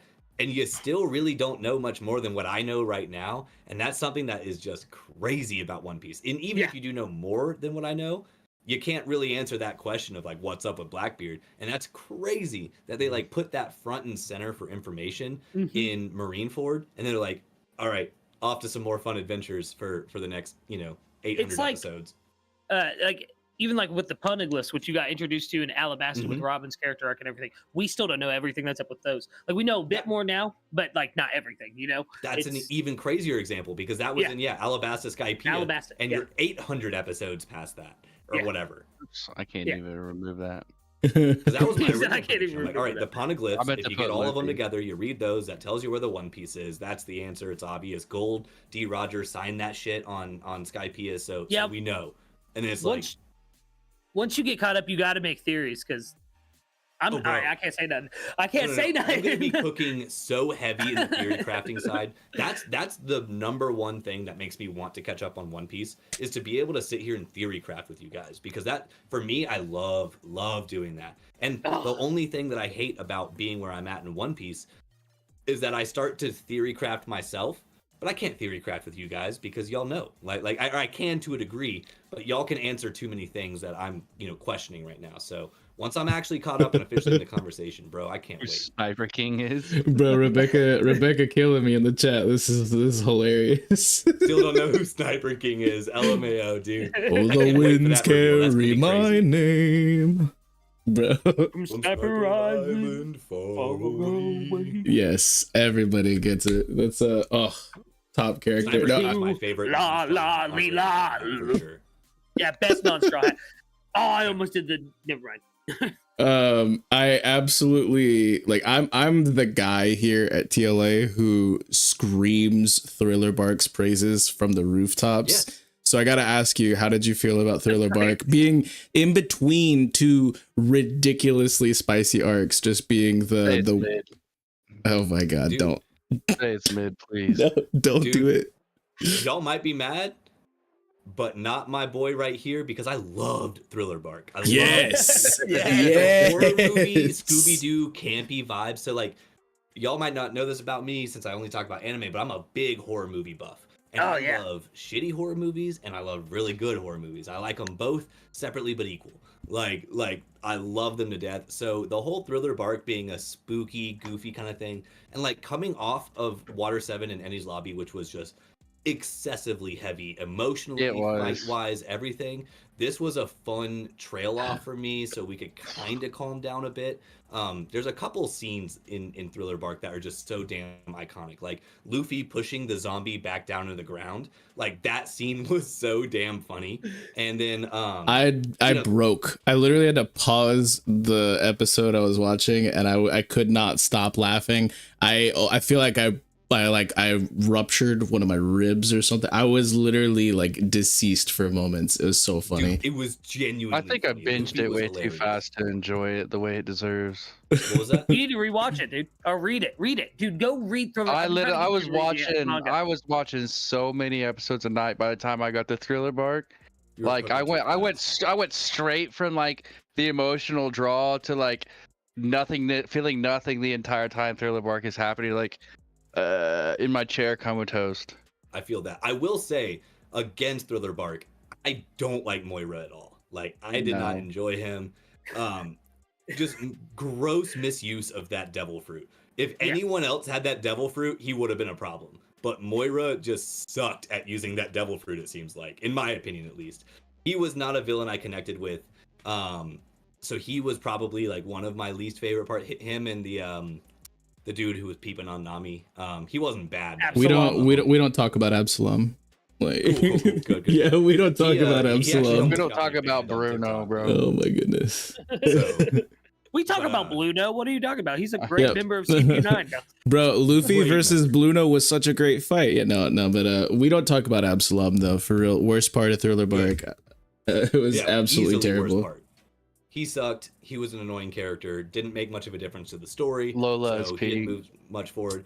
One thing though, in my opinion, my favorite form of Luffy that I've seen who isn't regular Luffy is like the ghost shadow Luffy. Yeah, Nightmare Luffy. Dude, Nightmare Luffy was peak. Yeah, Nightmare Luffy. That's what it is. And yeah, he looks like the Hulk, and he has a sword on his back. Dude, that was hype. That was freaking hype. So yeah, Thriller Bark was fun, and it was a good calm down from Enies Lobby. And then of course, nothing happens at the end of Thriller Bark, which sends us right back into it. And that was like, oh my god. Again, I think. Go ahead. Sorry. I think that's why Thriller Bark hits so hard too, because like you're having a good time, you're laughing a lot. Like you don't only have like him pushing down the zombie, the whole thing with Cerebus, like the dog, and he's just like, yeah, dog. Yeah. Exactly. And Sindri with the dishes, and she has like a disposition to breaking plates. Like it's just such a ridiculous arc. And then out of fucking nowhere, man. Out of nowhere, Bartholomew Kube just shows up, and it's like, now there's 2 warlords. Now there's just 2 of them here. Yeah, all of a sudden there's 2 warlords, and it's bad. It's really bad. It's so bad. I think the nothing happened moment was kind of like so hyped for me. I felt like it was overly hyped for me. I didn't really like. I get why people think it's such a great moment and such a transition for Zoro's character, but at the same time, I feel like, as hyped as it wasn't like, you know, the 15 seconds of fame that got spoiled for me countless times in a row as it was happening while I was watching it. Yeah, see, I felt the same way, because everyone in my comments when I was watching One Piece, nothing happened. It just got to the point where, like, when I first watched it, I was like, so that's what everyone was talking about. Like, it's awesome. Yeah, it's fucking sick. And going back and rereading it and stuff at a slower pace and everything, obviously, it made it 20 times better. Because I binged. I went in. I was not a part of any community whatsoever when I was watching through Thriller Bark, so I got to see it completely fresh. And let me tell you, was that one of the most? I was hooked by then. Way before then, I was hooked back at East Blue, and before I even got to Water 7, but especially at Water 7, I was like, this is top 10 of all time. When I hit Nothing Happened, I was like, this is my absolute #1 favorite anime I've ever watched. That was like the solidifying moment where I was like, this is not just top 10. I'm not just hooked. This is literally #1. This is top 1. Like that's the moment for me. It was I want to live for me. Yeah, it for me too. I put it in my top 5 at least. Yeah, I still won't put One Piece at my #1 just yet. Yeah, but I'm gonna wait to make that announcement until I'm fully caught up, because I have no grounds to be talking about that right now. But it is in my top 5. One Piece is just one of the best stories ever written, easily. Listen, I won't even lie. When I was watching One Piece, I would work all day, and then when I get home, I'd stay up until like 3 or 4 in the morning watching episodes back to back in bed on my phone next to my wife. And when I want to live happened, I was crying so hard it woke her up. Like, dude, I was like sobbing, dude. She's like, "Babe, are you okay?" He's gonna strangle you one of these nights. He will, yeah. No, why are you crying now, Lucas? Oh, another anime. Another One Piece moment. Or JJK. No, but I brought up Thriller Bark because Thriller Bark has aged, in my opinion, since its release and things like that, like a fine wine. And going forward, I'm not going to spoil anything, but going forward through the post-time skip events and things like that, I really want you to try to just see how much you can draw back to Thriller Bark, because you will be amazed. It's crazy. Like it's like my whole meme, like my catchphrase here. I'm the Thriller Bark guy, and like literally everything comes back to Thriller Bark. Everything. Well, bro, it's crazy. And apparently I'm the guy that trashes on Thriller Bark. What was that, Jacoby? Sorry. Oh, sorry guys, don't mean to talk over y'all. Yeah, I mean, I'm right there with you, vexyz, dude. Thriller Bark was so good, and what you just said makes me excited because I love trying to find like connections to past things. Like that's my big thing with watching anime. Like I love to try to figure out what's going on when they drop me the little hints. So if a lot of stuff goes back to the Thriller Bark, I'm hype. Yeah, that and then Skypiea is a big one too. Yeah, but it doesn't just go right out and just it's very subtle on certain things. There are certain things where you're just like, oh, totally, I get that. But there are things that have like layers to them, and you kind of have to like really, I don't know, it's crazy. It's crazy. That's why, like, you keep talking about like the theory community and stuff, and like spitting that shit. That's why it's so deep, bro. It's because like you'll see a random flower in an arc, and then like 4 arcs later, it'll be carved into the side of a building somewhere, and you'll be like, yeah, the tinfoil straw hat is real in the community. Yeah, it's real, bro. It's so real. Heard. Yeah. Like we dig deep. Like there's some crazy stuff, and especially if like I don't know how into the manga or at all you are, or if you're really like at an anime only point right now. But I would highly recommend going back and reading through Thriller Bark if you haven't read anything else. Because reading through it is like certain arcs are completely transformed, and like the anime is an adaptation, and sometimes it's 1-to-1, and sometimes there's a little bit of embellishing and this and that. But Thriller Bark in the anime peak, but in the manga very different, still very good quality. I don't know about better, just because I'm an anime fan over manga, like all of the time, like because I'm legally blind, so it's hard for me to read manga. But the manga is very, very good. What's up, Lucas? If I could interject, being a horror fan as well, if you read Thriller Bark, bro, the horror vibes totally different than in the anime. Yeah, you feel it a lot more. It's a lot more instead of being like quirky and funny, it's a lot more creepy. Yeah, funny. Like I like. Yeah, it, like I'm it's down. yeah, it's give me a little insane. more Junji Ito vibes. Yeah, like for sure. I love Junji. Yeah, well, I'll definitely go read that then, because I am like, I am for all intents and purposes anime only for One Piece right now. Watching it all and then reading it on top of that, kind of like you said, I'm not a huge manga reader. I just started collecting physical manga. I hate reading manga on my phone. Like even though I have like a 12 Pro Max. Like, that's not a big enough screen for me to read manga on. And then also, like, shonen manga, like 90% of them, the fight scenes are just a whole bunch of lines on a couple pages, and I just kind of, like, flip through and try my best to imagine what's happening. And then I read to find out what the context of what I just looked at was, because I have no clue it's better, what I'm actually reading. It's better scrolling it through the 54-inch TV, I'll tell you what. Yeah, dude, the bigger the screen, the better. Like, reading it on a desktop or a laptop, it's just like much better experience. But I agree. I'm all about physical manga. Like when I started doing JJK, when I was doing my reading reacts on TikTok, I would literally prop the phone in front of me up on something and then hold the manga in my hands like this in front of the camera and turn page to page. Like there's just something about reading manga physically. There's something about physically holding it in your hand and turning the page that is light years better. Yes. It's same with One Piece. For some, like I don't know, because I obviously like the new chapters because they're not in print over here yet. I have to read them online, but because I own quite a few volumes of it, and just going back and reading it page to page like that, it's just a whole different experience. Yeah, like it's just a vibe, dude. It is. It makes all the difference. It does. Yeah. Good shit. What? So, shout out vexyz the Lurking Legend for just being an absolute legend. Had to do it. We got so many new people in the chat, but I don't know how many of them actually had their memberships turned on. But yeah. Spicy Kimchi, nice name. I finally gifted Shiny Charizard. That is crazy. For like 3 streams, bro. Hey, my girlfriend got the gifted. Hell yeah. But I finally got Shiny Charizard. This is I don't care what happens from here on out, y'all. This is a successful stream. Like, we're lit. Yeah, there we go. Lit. Pull at the card shop. And we will be having members only content soon, so look forward to that. Hey, you mentioned a card shop. Have you ever looked into the One Piece TCG? Ooh. So, I have. have a problem with collecting things. Once I start, I get obsessed very quickly. Yes. Pokemon cards, Yu-Gi-Oh cards, manga, really anything that you can collect. I fucking love collecting. So that being said, no, I haven't, but only because of that. Not because I'm against it. I only own one singular piece of the One Piece trading card, and it's a Rob Lucci card because I cosplayed Rob Lucci at Dragon Con in Atlanta this past year.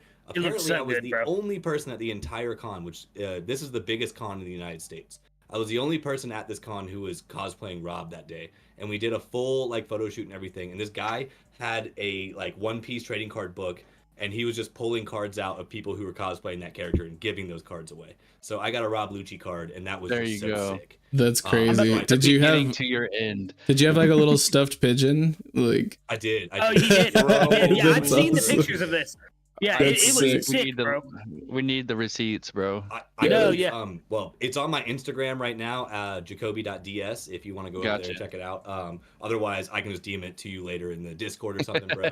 But I put, like, I wore a suit and I, like, glued magnets on the inside of my suit, and then I had magnets on the feet of the little bird. So he would just sit on my shoulder like that. It was fine. It's like the Michael Jackson thing when he did the lean, how he like had like little holes in his shoe and there were nails on the stage. Yeah, like you had the hacks. I love that. That's crazy. Had the hacks. But yeah. So that being said, I actually have a section in my Discord for the trading card game as well. A lot of people in the community enjoy that. I'm not opposed to it, but it's just yet another thing, you know. Yeah, these guys be getting wild on it. They'll be playing it in the server for sure. Yeah, match tonight, Vex? I'm down after. Whoa! Bubba Skellington with a $20 super chat. Let's go. Thank you so much. Go, Bubba. You didn't say anything on the super chat. If you wanted to just say something right now, we will make sure we read it out loud for you on stream because that is goated. Thank you so much. Thank you for doing that. You really did not have to, but we appreciate you.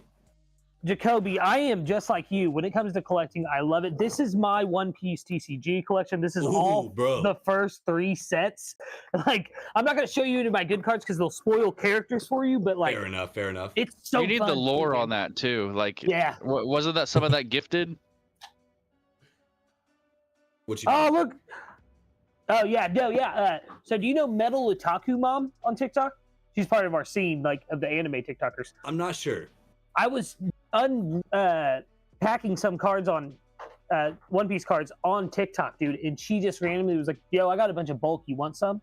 And I was like, "Yeah." And she sent me all of this, bro. Oh, like almost all of it. Yeah, dude. I had maybe like 100, 150 cards already, but she sent me the rest. Like, boom, dude, like nothing, dude. That's the thing about this community on TikTok and just on the internet in general. Like, say what you want about the anime community and the One Piece community.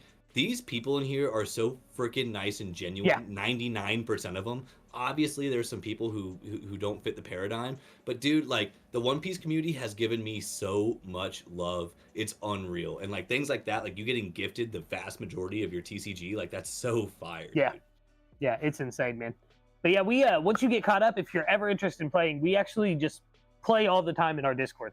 And we have a whole channel for it and everything. Because there's a sim. Yeah, there's a sim you can download for your computer and just play with. Oh, it's so fun, man. Yep, have you played like Magic the Gathering, things like that? Yeah. Yeah, it's bro. Very, very basic card game. What's up? I can talk for hours about Magic. I don't know if you want to open that can of worms right now, Lucas. Oh god. I don't. To be honest with you, I can't hang that heavy. I played Magic when I was in middle school and high school, and I sucked at it because I played off my voice stacks. But I liked Magic. It was cool.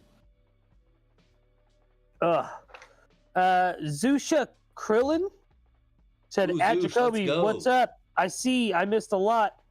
Yeah, we still got a little bit more time on here. Don't you worry. We got Zush, you. No worries, man. We just been yapping, bro. You know how I do. He just recently hopped into my streams. He's one of my new crew members. But yeah, appreciate you being here, bro. Welcome in.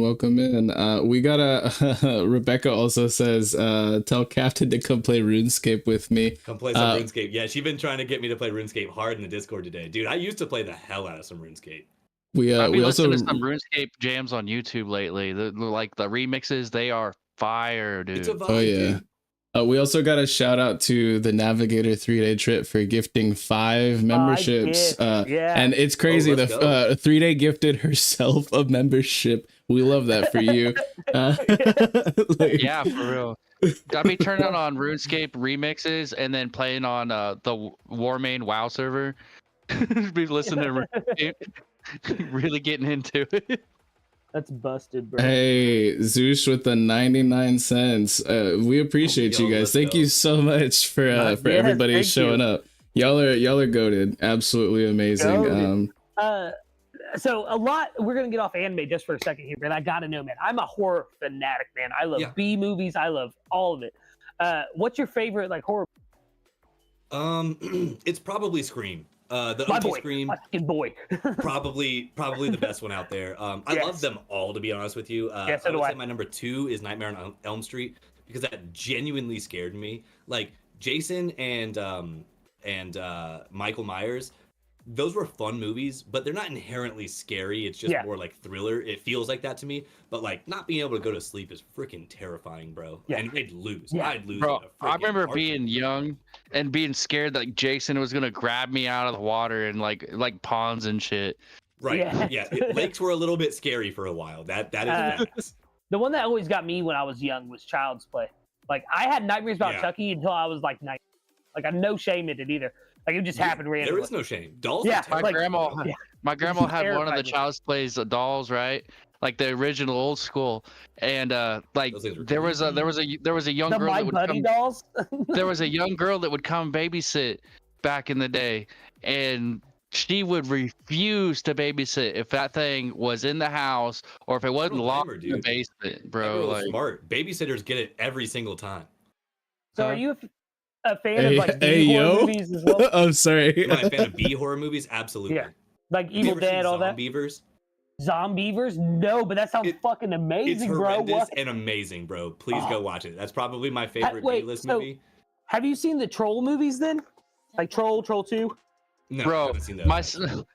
Are you talking about Troll or are you talking about Trolls?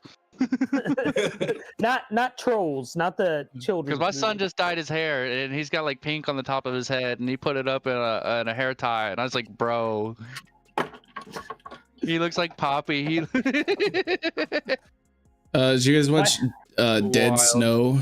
That was Snow, yep. That was just one of the worst. There was also one that was on Netflix for a while called Zombies. It's like AAHHH exclamation point zombies exclamation point exclamation. It's from the perspective of the zombies, not from the humans. It was like super terrible. I loved it. Concept, horrendous execution. We love it. Exactly. Yeah. Also, if you're a fan of the Lord of the Rings, Peter Jackson, his first like big movie in the United States was a shitty B horror called called Dead Alive, and it is one of the craziest gore fest I've ever seen in my life. If you've never seen it, you gotta watch. All right, on the list. He's like, yeah, I'm writing that down right now. Yeah, simple, bro, dude.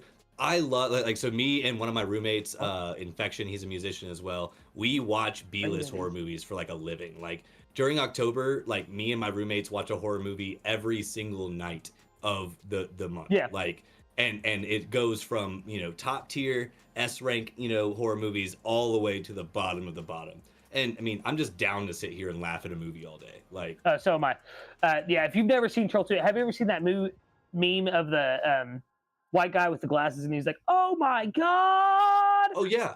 That's from Troll 2. That's it? Okay. Yeah, it's so ridiculous. Hold on, my wife tried to correct me. So Dead Alive, what I was just talking about by Peter Jackson, she goes, that's called Brain Dead, and I had to Google this.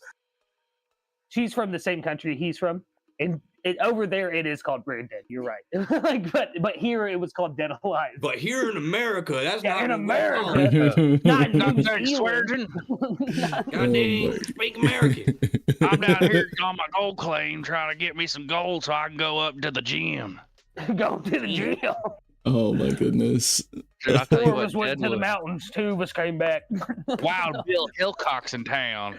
Bro, what is happening right now? But this happens at least once every Chadmirals. no, we were talking about we're talking about movies that just absolutely scare the bejesus out of us while we were littles.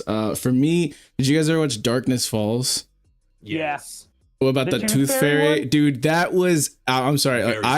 I didn't lose a lot of teeth when I was a kid until I was around like the age of 10, and then when I watched that movie, I'm not even lying, dude. Like falling out. Because I never had like my parents telling me about the Tooth Fairy. I had like friends telling me about the Tooth Fairy, but I never. It was. A thing in your house? It wasn't really like I didn't lose a lot of teeth, so like it was like not a thing. I don't know. Maybe like it wasn't relevant. It just wasn't a thing. And then all of a sudden, like I started hearing, and I was like, "What is this? What is the buzz on this Tooth Fairy situation?" And like at this point in my life, I already knew the whole Santa, spiel, like I already knew like, but this was like on a whole nother level. This was like the Slender Man, for me. Dang, hold on. Whoa. Bubba going crazy. Bubba with the $50 super chat. Oh man, you're going hard, bro. Goated. He said, what was the anime that got you into anime? And what was the biggest moment in anime that stuck with you? Oh my goodness, Jacoby, we gotta let you. The combo. Yeah, we gotta let you cook on that, brother. Subject. Yeah, right, so you gotta let me cook on that one. Absolutely. So the anime that got me into anime, and I want to differentiate this. It's not inherently my first anime, because I would argue that probably Pokemon or something along those lines was my first anime. But Dragon Ball Z was, for my age group, that was the first show that I realized was something called Japanese animation. Like, this was not cartoons that we were getting, like, Cat Dog and SpongeBob and whatever. This was like some real story-based stuff. And then from there, it would be like Bleach and Naruto. But I gotta say, my OG is Dragon Ball Z, and that might be a classic, basic bitch answer. But dude, I mean, that's just my age group. I was reading the manga. I was watching it every single day at 5 o'clock on Toonami.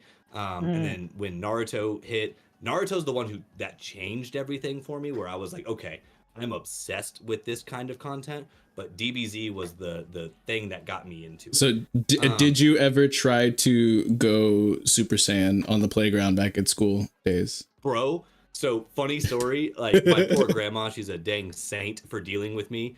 I would show her, I was like, look, like, Nana, I can punch as fast as the guys in Dragon Ball Z. And I would literally stand there and just try to punch as fast as I possibly could. And I was like, watch, like count how many punches I get. I'm just as fast as they are. Like, dude, 1,000,000%. 100%. Did you Naruto run? Did you Naruto run as well? Because I was right there with you, bro. Only Naruto ran, ironically. Not unironically. I will say that. As much as I love Naruto, I've done the hand signs like in every capacity. My dumbass tried to jump from my dumbass tried to jump from one tree to another tree like they do in the anime. That did not end up well for me. To answer the second part, I want you to answer the second part of that super chat though, Jacoby. It's what's the biggest moment in anime that stuck with you? Biggest moment in anime that stuck with me. Okay. We gotta do a couple. I'm sorry I can't give you a definitive number one. Hey, content's content. Goku going Super Saiyan for the first time. Mm-hmm. Purely iconic. Like, just absolutely iconic. Number two, the very first episode of Elfen Lied with Lucy. Bro, oh my god.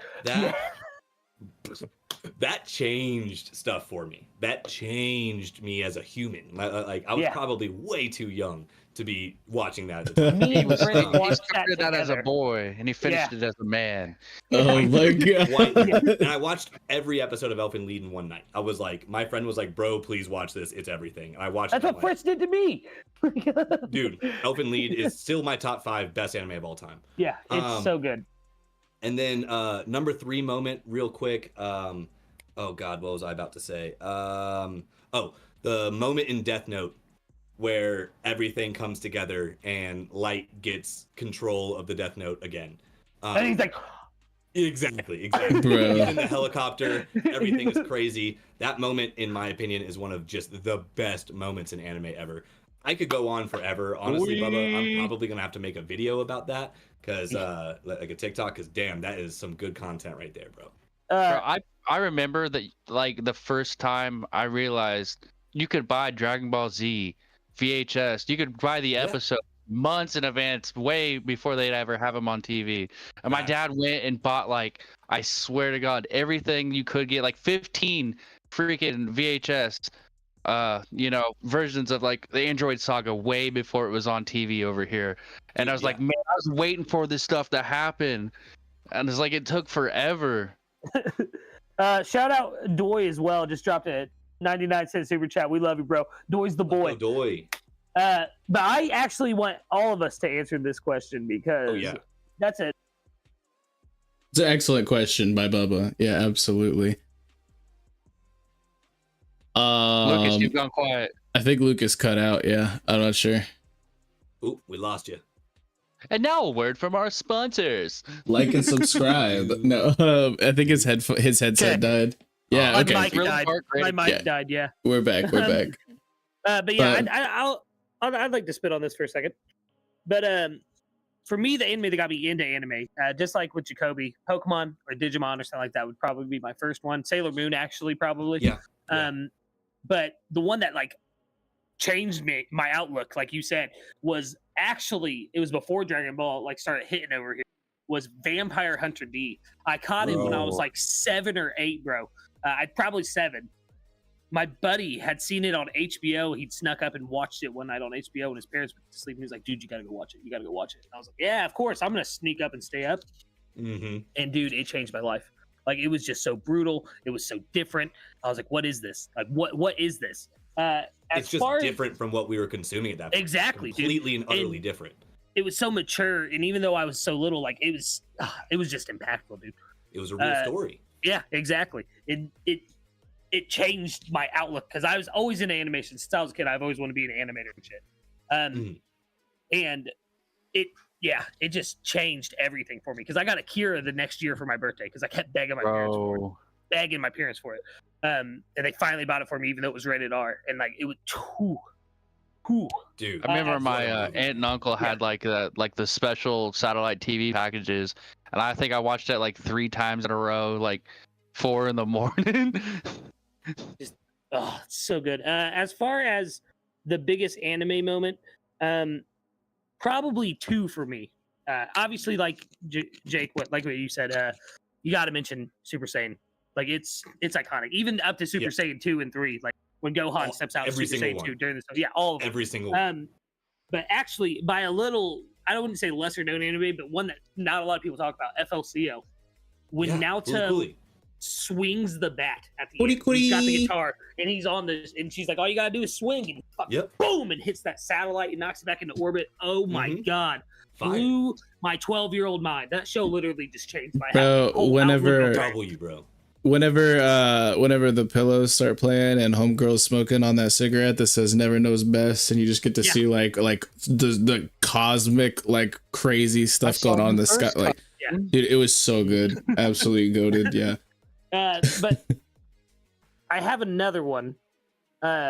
Maze Hughes' death in Full Metal Alchemist. Bro, I defended that. Yeah.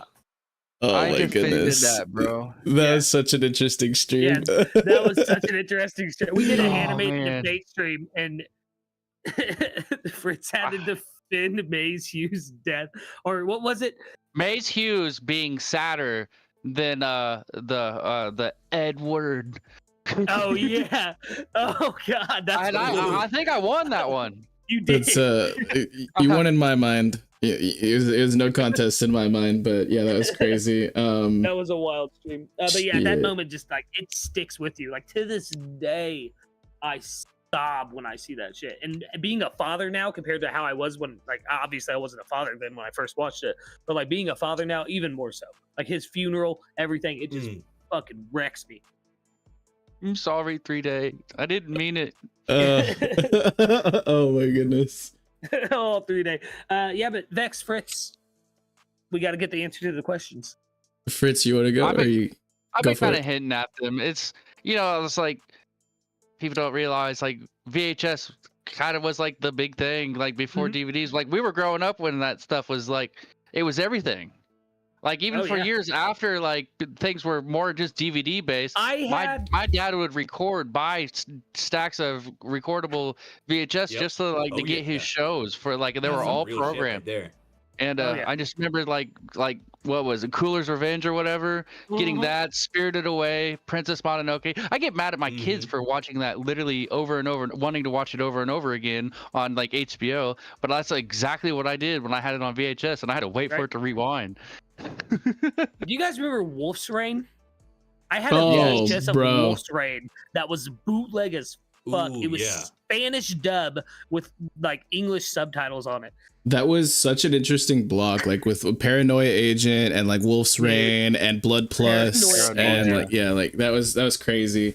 Major shout out to Bubba in the chat saying this has got to be one of the best live anime streams he's watched. We love you, Bubba. You're instantly part of the family. Also, shout out to Zusha with the 199 super chat saying Naruto or Boruto. Naruto, and it's not even close. But like I put in the chat, Boruto has been gas recently, but sadly, Lucas is not caught up on Naruto. He is very, very, very far behind. So I can't cook too much on that. 5 of Naruto. I am literally on episode 5. That's crazy.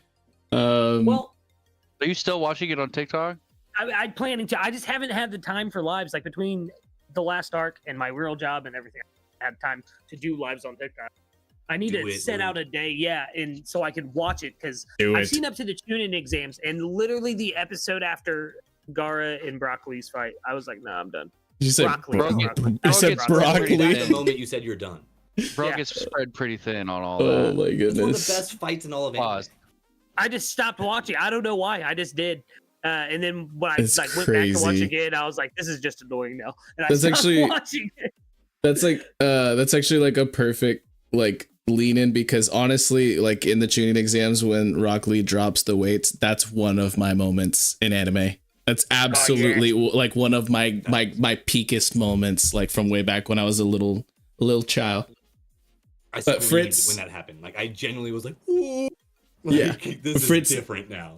Fritz, did you have anything else that you're cooking on, or was I cool to go?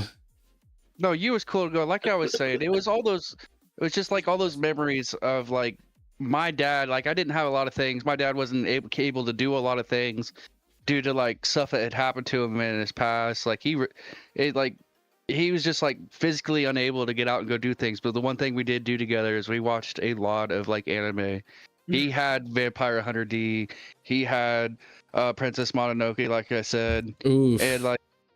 And I'll tell you what, it was just all that stuff. I showed him a bunch of cool ones, like when Netflix had come out and they had a kind of a wider list of things that he wouldn't have thought of having, because it's not something he was into. He wasn't really into the tech stuff.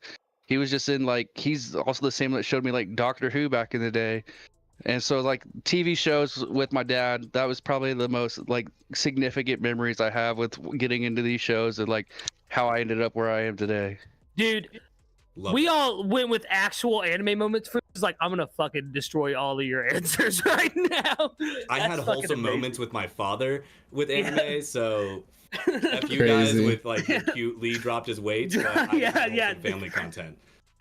That's crazy. Hey Fritz, me and my dad watched Toonami together, bro. It's not just you. I'm sorry, bro. It's really that's like I look back on those times, like we watched Venture Brothers together when it was episode, man. Like go Team Venture. But no, it's oh no, dude. Me, Fritz, and his dad would literally sit in his dad's room and watch Venture Bros every Saturday night. Dude, that's a W dad right there, man. Yeah, my dad would hype up Akira for me for sure, and he watched a little bit, but he wasn't like inherently like I like anime. But that's just super fire that you had that with him, man. Oh, my dad did not understand anime at all, but we played like Galaga and Robotron and Tempest together, so that was pretty cool. But for me, for me, the anime that started it all for me, I mean, I was watching casually like DBZ, Pokemon, Digimon, stuff that y'all said, and like Inuyasha, just because all of the ladies at my school were obsessed with that. I remember my friends. Yeah, I remember my friend's older brother getting us to watch like Spawn and stuff like that as well, and we like clearly weren't old enough for that. But the first anime that I was ever able to complete start to finish, and I've talked about this on a few Chadmirals so far, but this is the one that really solidified it for me as a true anime fan, and it was like the first one I ever actually completed, was Outlaw Star. Yes. And it's absolute it's crazy. It is a classic. It's like it's one of the most slept on of the classics. Like people will, you know, shout out to the other space westerns like Cowboy Bebop and Trigun like left and right. I don't hear anybody singing Outlaw Star's praises these days. And Outlaw Star really influenced those two that you just mentioned. Like that's the OG of that like field. Yeah. Absolutely. And so it was the first anime that I ever completed start to finish. Five. Yeah, so it was definitely like one of my most iconic experiences. I really like Trigun and Cowboy Bebop as well. I used to be super into space westerns, and then still from that era, I think one of the most solidifying moments in anime for me had to be like I said, Rock Lee dropping the weights was crazy. But even when I was a little bit younger than that, I remember watching the Dark Tournament in Yu Yu Hakushow, and that was insane. That bro, one just of the watching best arcs of anime of all time. I agree. I absolutely agree. But watching like the fight between you know, like Yusuke and Shu, and watching the fight between him and Jin, like two of the craziest moments. I thought they were more gas than like the Toguro bits. Dude, like honestly, Kuwabara in the Dark Tournament. uh And Yusuke stepping out and being like, "Nah, dude." Well, then, so I gotta ask, boys, what do y'all think about the live action?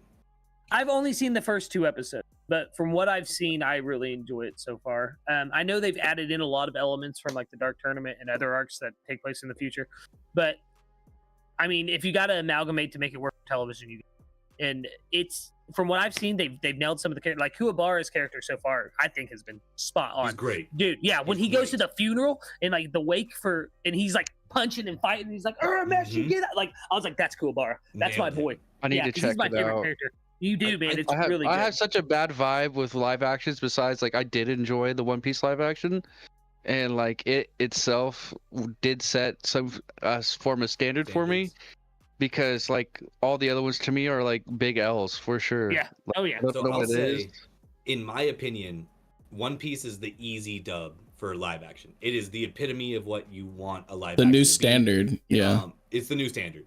I think Yu Yu Hakusho is a clean number 2, but that being said, the bar is pretty low for it to be better than the other things it's fighting to get up to One Piece. Yeah, I agree. The complaint that it moves too fast is incredibly valid. It does move way too fast. In like 5 episodes, I think they adapted 70 episodes of the anime, which is ridiculous.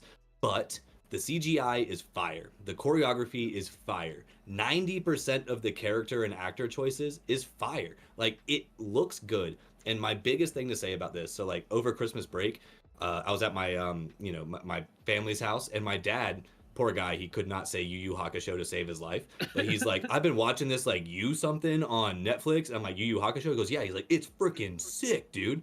Yeah. Like that alone is a W for me. If someone like my dad, who's not going to go watch 150 episodes of Yu Yu Hakusho, is going to watch the Netflix live action and then want to talk to me about it for an entire day, dude, tell me about it. My mom hits me up constantly being like, when season 2 of One Piece coming out? What do you know about season 2 so far? And I'm my problem with like the live actions where One Piece did it right and a lot of these other ones refuse to break a standard is like having like regionalizing these characters. You know, they're being different races. Doing a Full Metal Alchemist live action where they have pretty much the country of Amestris, which is almost entirely English. It's a German English-based country with a Asian country to the east, Xing, which had total possibilities. Didn't even have to stick to like main story tropes. Oh, I know where you're going with this. Something there, and like the countries to the north, and it's like, why do they keep doing this? Like, I get that there's a certain standard in the live actions, like being essentially a homage to like their creators and also to where they're from and where it's from. But I think One Piece did it right, and these other ones are suffering because they stick to that old school trope. I think Evolution did it bad because they messed up. They messed up by doing something like that. Exactly, but you have to. They did something it didn't take, and then they stuck to their tropes. Mm-hmm. But I've been saying for years, I think a Full Metal Alchemist series with an English cast, and like the diversity aspect and stuff that you were saying would do phenomenal here. Smack. It's smack, yeah. Because if a mangaka wants their characters to be solely Japanese, they will tell you. Like Otis, straight up. Yeah, Luffy's Brazilian. This is, you know what I mean? Burke is Austrian. Robin is Russian. Like, they'll tell you. I have to shout out again, Zoo with the 199 super chat. Favorite anime character, male and female? Ooh. Well, we will get to that one for sure. Excellent question. Great question. Oh man. Great question. Like, so I'm trying to not have recency bias, completely overtake my answer here, because there are so many great contenders for top characters, male and female, throughout the years. But I'm not even gonna lie, I really, really, really, really absolutely love Frieren, like, as a character. Like, she is so interesting and goated. He took over my For You page on Facebook and everything else for like totally a month straight. Frieren is literally my background right now. Yeah, like she is an absolutely fantastic character. And it's even funnier if you guys, Fern is her, but no, if you guys have seen Mushoku Tensei, like Jobless Reincarnation, it's so funny to know that Alina Lise, the randiest elf in like all of media, I would think, she is the same English voice actor as Frieren, who is like a completely asexual elf, which is so funny to me. But yeah, she's just such a fantastic character. If you have not checked out Frieren, check it out. She only like it's crazy the amount of developing that takes place. I'm not gonna spoil it because I know Lucas isn't like all the way on it, but I don't think that that's recency bias. I think that's absolutely like my actual answer. I think that's just a valid answer, bro. Yeah. Well, who was your male? Did you say? Oh man, see, this is tough because if I really had to pick a singular one, there's so many that are contenders, and even in just One Piece alone, like Rayleigh's my boy, Law's my boy, but I can't really rightfully pick them because the series hasn't ended and there's still, I'm gonna let them cook. So I'm gonna say something specifically because this has been one of my absolute favorite anime of all time. If not my number one, like emotionally, if like a impactful anime, and I really also want Lucas to just fucking finish watching it. I'm gonna pick Okabe Rintaro from Steins Gate. my favorite male character in all of anime. My picks are super easy to do for me. So if I'm doing One Piece, I'm gonna be honest, female Robin all day, every day. Easy. Male. And this is 100% recency bias, and no, I will not elaborate. Kuma. And if I'm doing any other anime, male would probably be Lupin from Lupin the Third. Lupin the Third. I love Lupin the Third. It's one of my favorite animes. Yeah, it's one of my favorite animes of all time, and I just think he's such a good lead. It's such a good play on the spy and thief trope. Like, it's so good. Jigen is him. Like that's my guy. Daisuke Jigen is my favorite character from there. Lupin is him. Don't get me wrong, but Jigen is. Are you a Lupin the Third fan, Bex? Yes, absolutely, bro. How have we never talked about this, bro? Oh my 10 goodness. episodes deep into Chadmirals, we've never brought this up. I've been on the same crew. I've been on the same crew as you for like 6 months, so we're just now. This is crazy. So, good thing about these streams, they got us asking the real questions here. The real questions. Favorite female character though in Fujiko. No, I'm kidding. Big Mom. We all know your love for her. Yes. Oh yeah. Is Olivia Armstrong from Love from His Brother. Solid. My entire taste in women is based off that woman. Like, I'm being dead serious. So the younger one that lifts the piano. No, so I had to also give an honorable mention as far as my favorite females because my entire taste in females was completely shaped by Faye Valentine. So there we go. Agreed. One of the baddest things in all of anime, bro. Absolutely. I don't know if this is a hot take, but if I was picking for One Piece, and especially like from where you're at, I think I'm gonna go with Charlie. Charlie. I mean, people will be asking questions about us, but I mean, if it's gonna work. I don't think he's there yet. He's there, but he's not there. You know what I mean? Yeah, he's there. Oh yeah, she is in Fishman. I thought she was in Sabayoti. That's why I was like, oh yeah. I'll be honest, I don't inherently know that person. No, Yeah, you will don't. soon. Yeah, you will you will soon. know Yeah, her. he accidentally gave you a character's name from Fishman Island. It's okay. Sorry. Yeah. But she's No, the you're one. We might be frozen right now. She's the one. Refresh, because we're doing really. I got no drop frames or anything, so hit the. Let me type it in the chat. Refresh, Jush. We'll try to give you a recap on what he said. Oh yeah. Oh, the Straw Hat's answer, or Straw Hat Lucas, I think. So you said Olivier Armstrong as your female, and then your male was Lupin from Lupin the Third. Yeah, and then in One Piece it was Kuma as the male and Robin as the female. Yes. W. Yeah, not sure what happens with YouTube sometimes. It just be like that. But I got no drop frames. Be like that so, once in a while. I be getting issues on like Chrome because I'm always running my VPN. And then I have Edge up so I can use my personal. When I'm streaming, I'm logged in.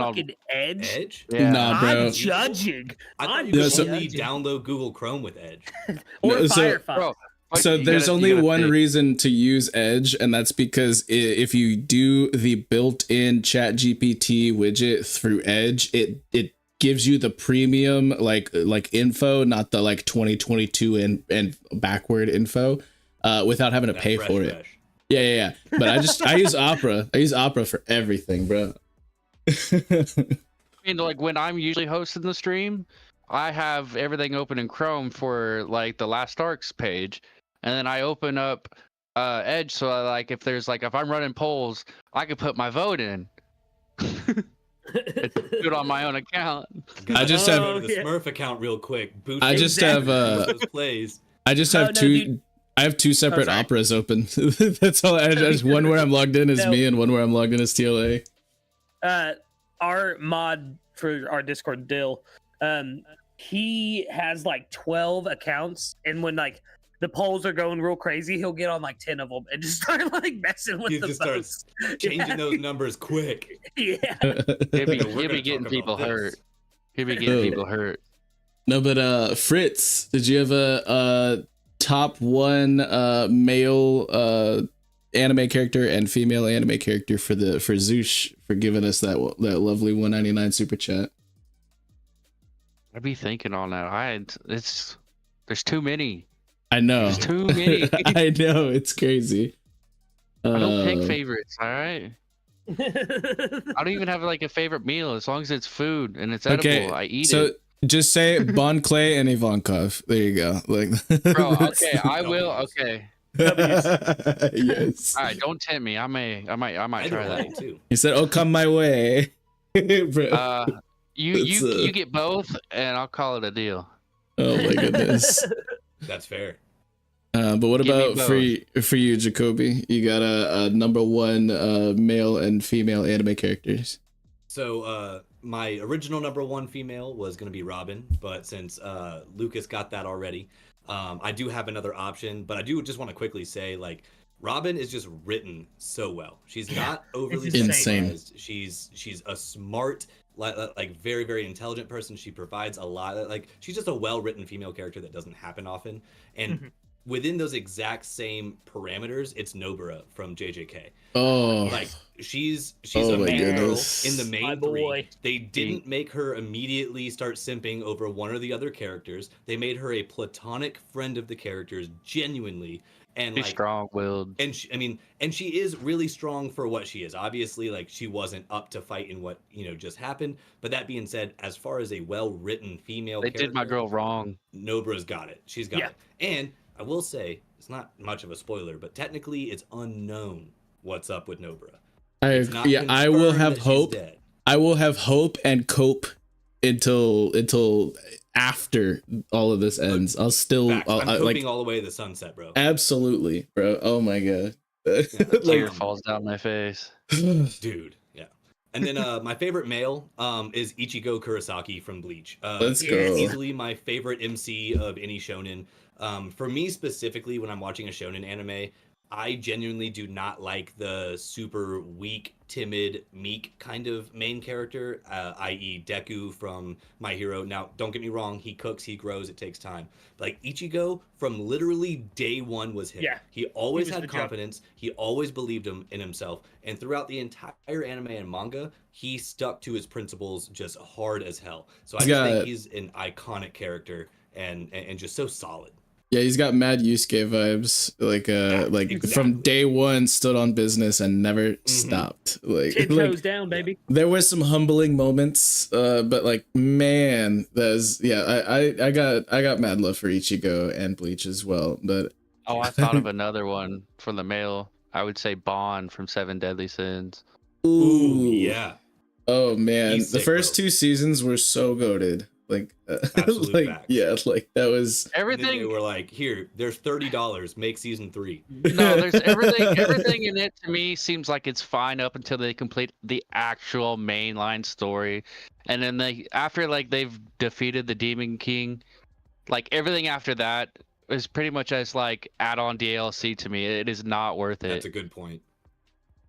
Very DLC energy there. It just wasn't necessary. Yeah, it wasn't. I would say like another male that I think is done extremely well in anime is my guy Natsuki Subaru from ReZero, which it starts as like a hard sell and becomes one of the absolute most like him characters you can imagine, and I'm That's so hyped. A good way to put it. Yeah, I'm so hyped for season 3 once that comes out, because it's like literally my favorite story arc that they're about to animate. It's gonna be so crazy, dude. Desperately need more of that. Yeah, it's gonna be wild. Willa Dreams knows what's up. Kenpachi Zaraki is absolutely a phenomenal character as well. But I don't want to talk. I don't want to talk too much about Kenpachi because Lucas is not caught up with Bleach. I'm on the Aaron Carr retrieval arc. I think it is, or something. Aron Carr. You're in Marco Mundo now. Yeah. What? You're the Aron Carr. Yeah. Yeah. We might have to bar Lucas from like participating in content so he could finish some of these shows. Facts. Listen, I've been go away reading and cook Bleach. for a couple months. I'm just kidding. Yeah, do my own. Yeah, do my own training arc. Bro, Yeah, post time skip, Lucas gonna go wild, yo. Oh my goodness. I can tell you exactly where I'm at in Bleach. He's gonna be doing push-ups, and he's gonna go to one arm, and then he's gonna go to no arm. Just tell me what fight you're on. Yeah, I don't know chapter numbers with Bleach off the top of my head like that, but just tell me what fight you're on, because I'm on a lot of exposition. Rough. The anime for the Aron Carr arc is absolutely goated, dude. It's so epic. Like, it has multiple of the best fights in all of anime. Oh man, I haven't read this in like 3 months. I'm not remembering any of these characters. Oh my goodness. I will say, a lot of people during this. It's like 15. It's like 15 plus people that are just the big bads. Yeah. So Renchi is about to be fighting white hair glasses guy. I said Renchi, didn't I? Yes, you did. You did. Son of a bitch. Is he a mod on the chat? No, it's my D&D character on Saturdays is named Renchi. Named Renchi. Yeah. So Renji is about to fight a guy with white hair and glasses. Oh wow. I forget that guy's name, but I know exactly who you're talking about. Yeah. That's where I'm at. The Arrancar are one of the most epic, like, evil groups in anime that no one talks about. I feel like they should get so much more flowers. I've really liked what I've seen from them so far. Dude, they're all badass, bro. And once you get to Grimjow, I won't say anything crazy, but Grimjow is maybe I've seen him, my favorite character in the anime. Yeah, I've seen him fight Ichigo and Renji as well. Right before the Arrancar arc, right before they went to go get Otahime. Is it Otahime? Orihime. Yeah. Orihime. Listen, there's a lot of Otahime or Tohimes. Like, but yeah, no, I'm gonna be real. My absolute favorite, my absolute favorite of the Espada, he has not met yet, and I am just so upset that my boy got robbed. I won't say too much. I'll cook with you individually, Jacoby, because I need Lucas to get there. Talking about, bro. But this person got absolutely robbed. This person was the king. This person was the top, and then like nah, just it was criminal. But I will say, Dude. phenomenal character, phenomenal like introduction, phenomenal powers. It was so crazy. But the way that fight went down evoked such rage in me.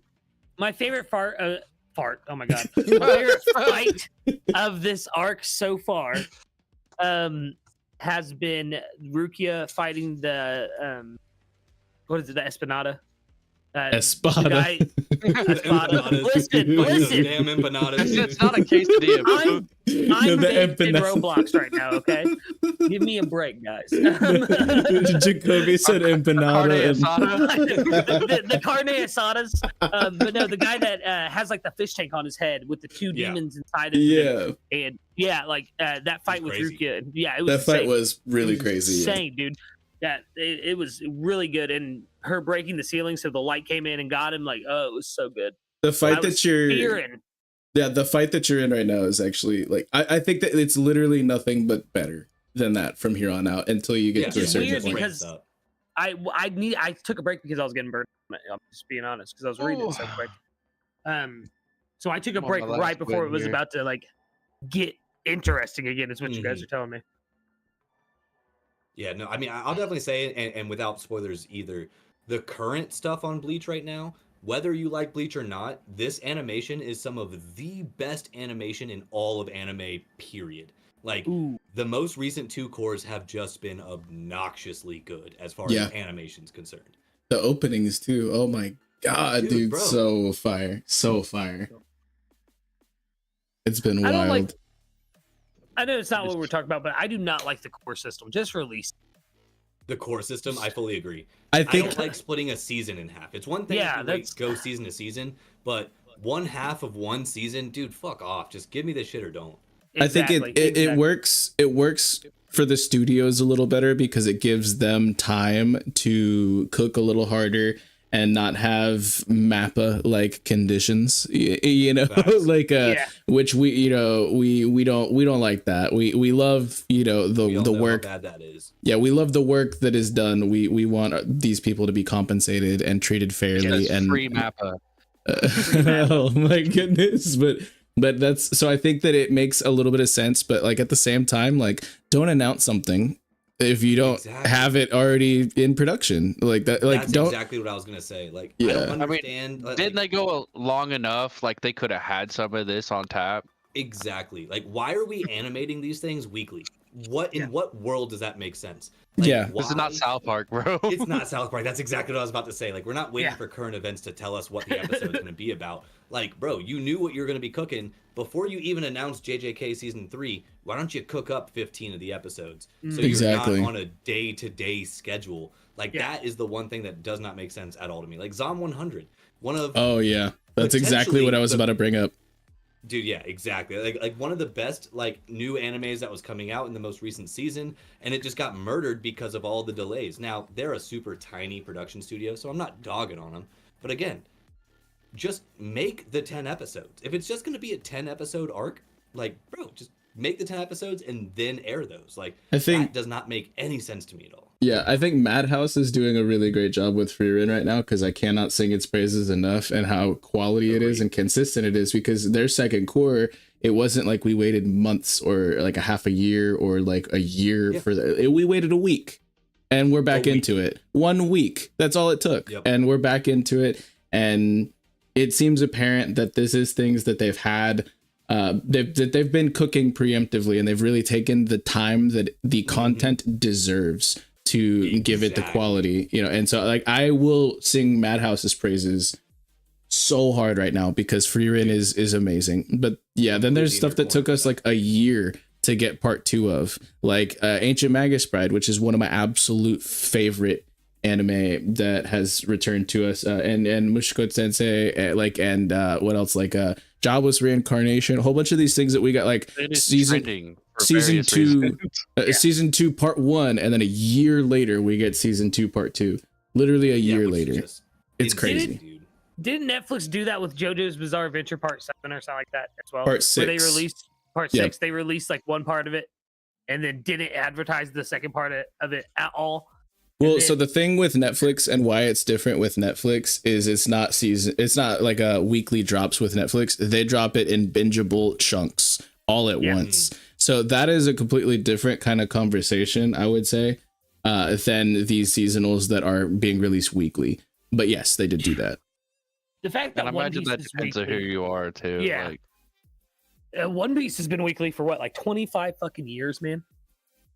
Almost. That's insane. It is insane. They make their episodes months in advance.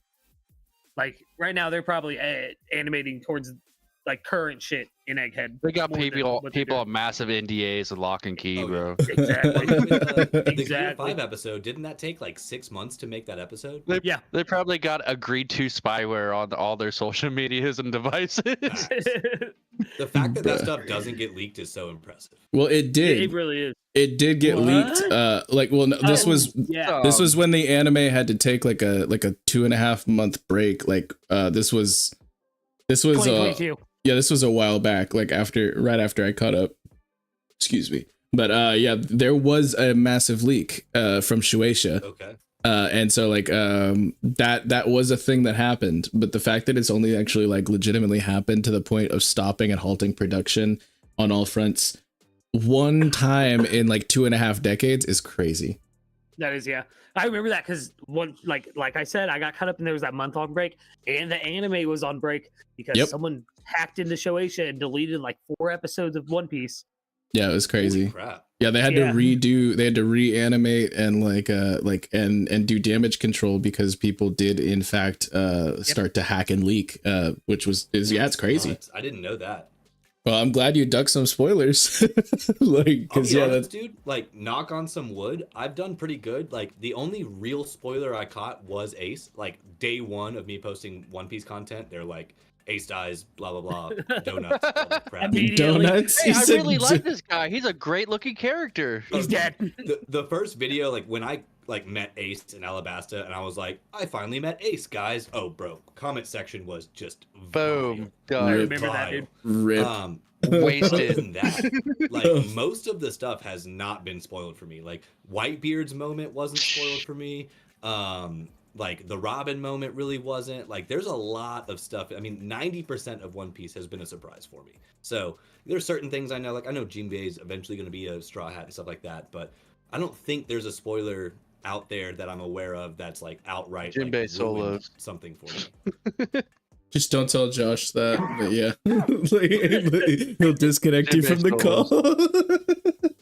No, but I really love to hear that from you because the One Piece community. What I will say is, if you're watching it on Crunchyroll, don't read comments. Like, do not read comments. Like, oh my goodness. But I don't read comments and I don't watch the intros. Yeah, good call. Very good call.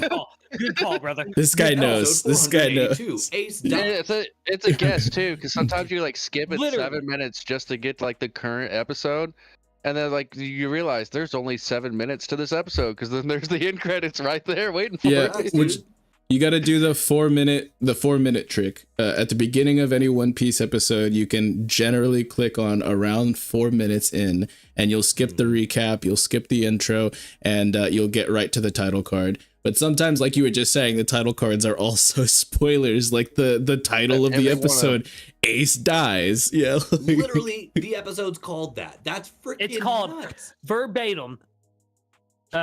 Luffy. It's something Luffy in Luffy's shambles. despair Yeah, Luffy's something. despair. Fire Fist Ace dies on the battlefield. Like Literally. what the fuck? Like, Because bro, I was are you watching kidding me? it, and the previous episode ends with the punch. Remember, and it cuts Yeah. it off. And then But you still I'm have like, a what the moment fuck? to think, Yeah. like And maybe you're somehow like, he's gonna whoa, survive. yeah. You're like, whoa, and then it's just like, Nah. Ace is fucking dead. Deal with it. Oh. Yeah, that was crazy, dude. But no, I always, because when I was binge watching through it, I would skip like the first 4 minutes, and like I'm not even kidding, it was like magic. Sometimes I'd hit right on the title card, like like when you just kind of just like you get like a sixth sense to it, where Especially you can during just the Indies lobby arc. Where like it's exactly 4 minutes every time, and it's just the one piece, like the ding, ding, and like finishing the theme song. It's like yep, boom. But there's something so serendipitous about just clicking like on a certain part and then just skipping all that shit and getting straight into the action, like and like getting on the first try. On the first try, you know. That feels so good, man. Yeah, but yeah, it's what I will say is the One Piece community, like there are absolutely some outliers, not gonna lie, but for the most part, especially since I've joined, and there's been so many like crazy like internet breaking things that have been happening since I caught up. But the community's done a really great job of, you know, spoiler tagging and marking things and keeping them in the appropriate channels on Discords and making sure they don't put like there were a few people there were a few people who were putting you know, like spoilers and things like that in their thumbnails and in their video titles and things like that, and those people got roasted, and you don't really you don't see a lot of people doing that anymore, so the community has done a really great job of keeping themselves in check. You don't see One Piece fans roasting people, because that's not what I've been seeing. Do you not remember the Netflix special, bro? Oh my goodness. No, 20,000 people saying where's the One Piece. Oh yeah, every time during the To-Doom event, I know what you're talking about. Every time another show, they'd be like, Nick sees it on Wednesday. They'd be like, shut the fuck up. Where's One Piece? Yeah, Where is it? No, I will say the One Piece fans know where they sit on the food chain at the very top. That's all it is. They might be bottom feeders, but they standing on top. Oh my goodness. Everything aside, at this point, there is zero denying that One Piece is the greatest anime / manga out there currently. Because, I mean, manga sales are #1, anime streams are #1, and the live action was actually good. And now we're getting another remake. Like, love it or hate it, it is dominating right now. Absolutely. Dude, once you catch up, and I'm not alone in this, multiple, even of like the larger content creators and shit in the community agree that it will go down once it finishes as probably like this era of time's Odyssey. Like this fucking story will live on past all of us. Like I've said this. Yeah, I've said this multiple times. I'm pretty sure the day that we actually discover what the One Piece is will be put in history books. Like it will actually be put in like it will go on like actual like world timeline, like textbook calendars, like they will be taught about this, like future generations will hear, oh, and then this day in 2039 is the day we figured out what the One Piece was. Like, you know, like don't like, say it's gonna be that long. I'm banking on it ended in 2027, bro. Oh my goodness. I hope not. 100 more years. Like manga wise, y'all are in the last saga now. So yes. Yeah, but we don't know what that means because just to put something into perspective, I'm not going to spoil anything by saying this, but once you get right past the arc that you're getting into right now, you will technically enter into a saga that will bring you all the way up to the arc that Fritz is in right now. A saga can last for 12 years. Okay, so is that the Dressrosa? Like, I'm not gonna like go too into it, but yeah, like there is a string. I'm bad about that. There's a string of arcs that are connected, and those arcs all form a saga, and that saga is literally 12 years long. Yeah. All I want to do is just go back and hang out on Spa Island, bro. That's all I want. Just want to go back. Wano is literally like almost a third of the entire anime. Yeah, it's like 240 episodes or something. Yeah, right? No, don't remind me. It's over it. I think it's over. I don't remember. Like it's like a fifth. I'm googling it. It's literally like a fifth of the entire anime. Yeah, it's something like the Tekken was talking about it. Dressrosa was like over 118 episodes. Yeah. It was 109. Yeah. Which is 109. Well, like the lead into like okay. Yeah. But yeah, so much greatness ahead for you, my guy. Oh, bro, I am so I get goosebumps like whenever I hear about, because this is one of my favorite things is hearing about like where people are at, and I get to like relive it vicariously. And so yeah, that's I'm hype. I'm very, very hype. Got to keep us posted. Yeah. Oh, I absolutely will. Bro, you guys, you're not gonna like me for this. Are you getting off? I'm getting there. Oh no, you're good, brother. We'll probably cut out in like 10 minutes or so anyway. I want to thank you, and I want to thank you, Drop Squad Pirates, for coming in, being hella chill, being hella cool. Bubba, I can't believe it. I want to thank you so much. I don't even know who you are, but you are a goat and a legend. Zusha, everyone else in here, dude. You Drop Squad guys, man, you some real ones. I just want to thank you all. Best crews in the world, man. I hate cutting short off you guys. It's just good to even be here. All right. Oh yeah. I've missed quite a few of these already. Dude, your fleet Chadmiral Akainu, you're busy. I know. That's all it is. Yeah, you got a desk to be behind, but no. Exactly. Bro, the paperwork be stacking then, cause I ain't getting shit done. but yeah, Fritz. Naruto and Boruto grind. Oh my goodness, Fritz, give the people a little bit of update on what you've been working on what's to come soon and where they can find you. Well, I've got some small campaign ideas for the One Piece Grand Fleet Admiral, and I have my first video out on TikTok, and wasn't even sure exactly it was going to go that way, but now it's starting to line up. I've got 2 more videos in the works, plus a whole campaign spree for the election year in the One Piece universe. And it's just a bunch of satire, you know. People get so heated over this stuff, but at the same time, like, I want to bring people together over just like poking the fun out of everything that people get mad about. There we go. And it's worth it. It's worth a few laughs. I think we'll have some fun with it. I've got Kube of the Red Sea. Shout out to him. He's got a voice line he's cooking up for me too for one of the videos. Straw Hat Lucas has already got me his audio, and I'm working on that video now. And just to kind of spoil it, he's Ronald D. Reagan. Ronald D. Reagan. And his wife Nancy. I'm Ronald D. Reagan. And Nancy Emu Reagan is his wife. Nancy the throat goat Reagan. Oh, stop, No, bro. you can't say stuff like that. No, bro, we can't. Oh man. But let's just say there's some humor in it. And like the war on drugs is now the war on devil fruits. And just say no. We love that. We got some links in the chat from our W Navigator 3-day for some of what Fritz has been cooking. You got your TikTok is linked there, and we've got your Twitch also linked in the description, I think. And you can catch him on like a ton of other streams, like the ones that we've been cooking this past like this whole new year has been so goated for TLA. We're so happy to have you on board with us, Fritz. Go check out our YouTube stream, bro. Go check it out. Oh yeah, Stream of Liberation is almost at 2K now, which is crazy. I love that. Yeah, but, hey, I'm popping off here. I know you guys have got probably a few more minutes in you.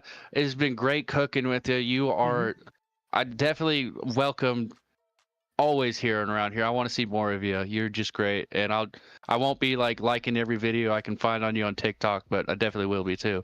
No worries either way, man. I'm just genuinely happy to be here. You were here on my day one for this, so I'm just happy to sit and cook with you as well, Fritz. And same to you, man. I'm gonna make sure I got you followed and do my best to support and grow your channels as well. But yeah, dude, just keep cooking, man. I thoroughly enjoy this, and I enjoy watching it too. Let's go. Let's go. Later, you guys. Later, brother. Be safe, man. All right, so now that he's gone. No, I'm kidding. Let's really go. 191 episodes for Wano in the anime. Jeez, that is crazy. That's freaking nuts, dude. Yeah. Yeah, so it was a 5th. Right. Yeah, I was trying to do the math in my head, and I'm not the greatest mather, you know, in all of the mathers. Yeah. But wow. So Jacoby, if you wanna, if we're winding down now, we're coming right at the 2.5 hour mark. So I think it's a good time if you wanna tell the people where they can find you, what you got going on, what's to come. Yeah, absolutely, man. Well, first off, before I even roll out the red carpet for myself, shout out the last arc and Lucas and Fritz and vexyz all here. Like all you guys, like y'all have held me down from day one. Definitely Lucas. So I just appreciate this opportunity to sit and yell about anime for 2.5 hours on the internet. Like y'all are making it shake. So thank you so much for this. Where you can find me, I'm on TikTok, I'm on YouTube, I'm on Instagram. All of those are at jacoby.ds. Just dropped my first YouTube video. I'm really just dipping my toes in this. The optimal smoke rotation of anime characters with my boy Just TJ OK. Outside of that, if you're into music as well, I'm a musician. I go by Dropswitch at DJ Dropswitch on all platforms. You can find me there. All streaming services, anywhere you listen to music, your boy is there. These days, I am making anime-inspired music, so I have a cyberpunk song out right now, which I actually got in the official cyberpunk playlist on Spotify, which is crazy. Oh, that's awesome. Goated. Legitimate support from Goated. Cyberpunk. My boy, Just TJOK, is actually in the cyberpunk game. He has a song in that. So we're starting to work with them. We have Naruto theme music, and then just generally just decent beats, and that's where you find them. But yeah, that's me. I don't really know what else to say. That's it. That's excellent. 3 days making some links right in the chat, like the goat that she is, and we've also got some in the description if you wanted to check out the most recent content from Jacoby on his TikTok, on his YouTube, and at his DJ Dropswitch. We've got all that linked in the description as well. Absolutely goated. It's been so much fun. Lucas, my captain. What's up? You want to tell the people what's going on, what's coming from you, from the TLA crew, and where they can find you? They can find me on TikTok at straw_hat_Lucas, and as always on here, TLA channel. And right now, got to give a big shout out to my brother in arms, my first mate, Den Kushi. My video on his channel, me and him did a video together on Frankie, and it's about stuff I'm not going to say because Jacoby's here. One day I'll support you, bro. I swear. Yeah, you got this. But One day.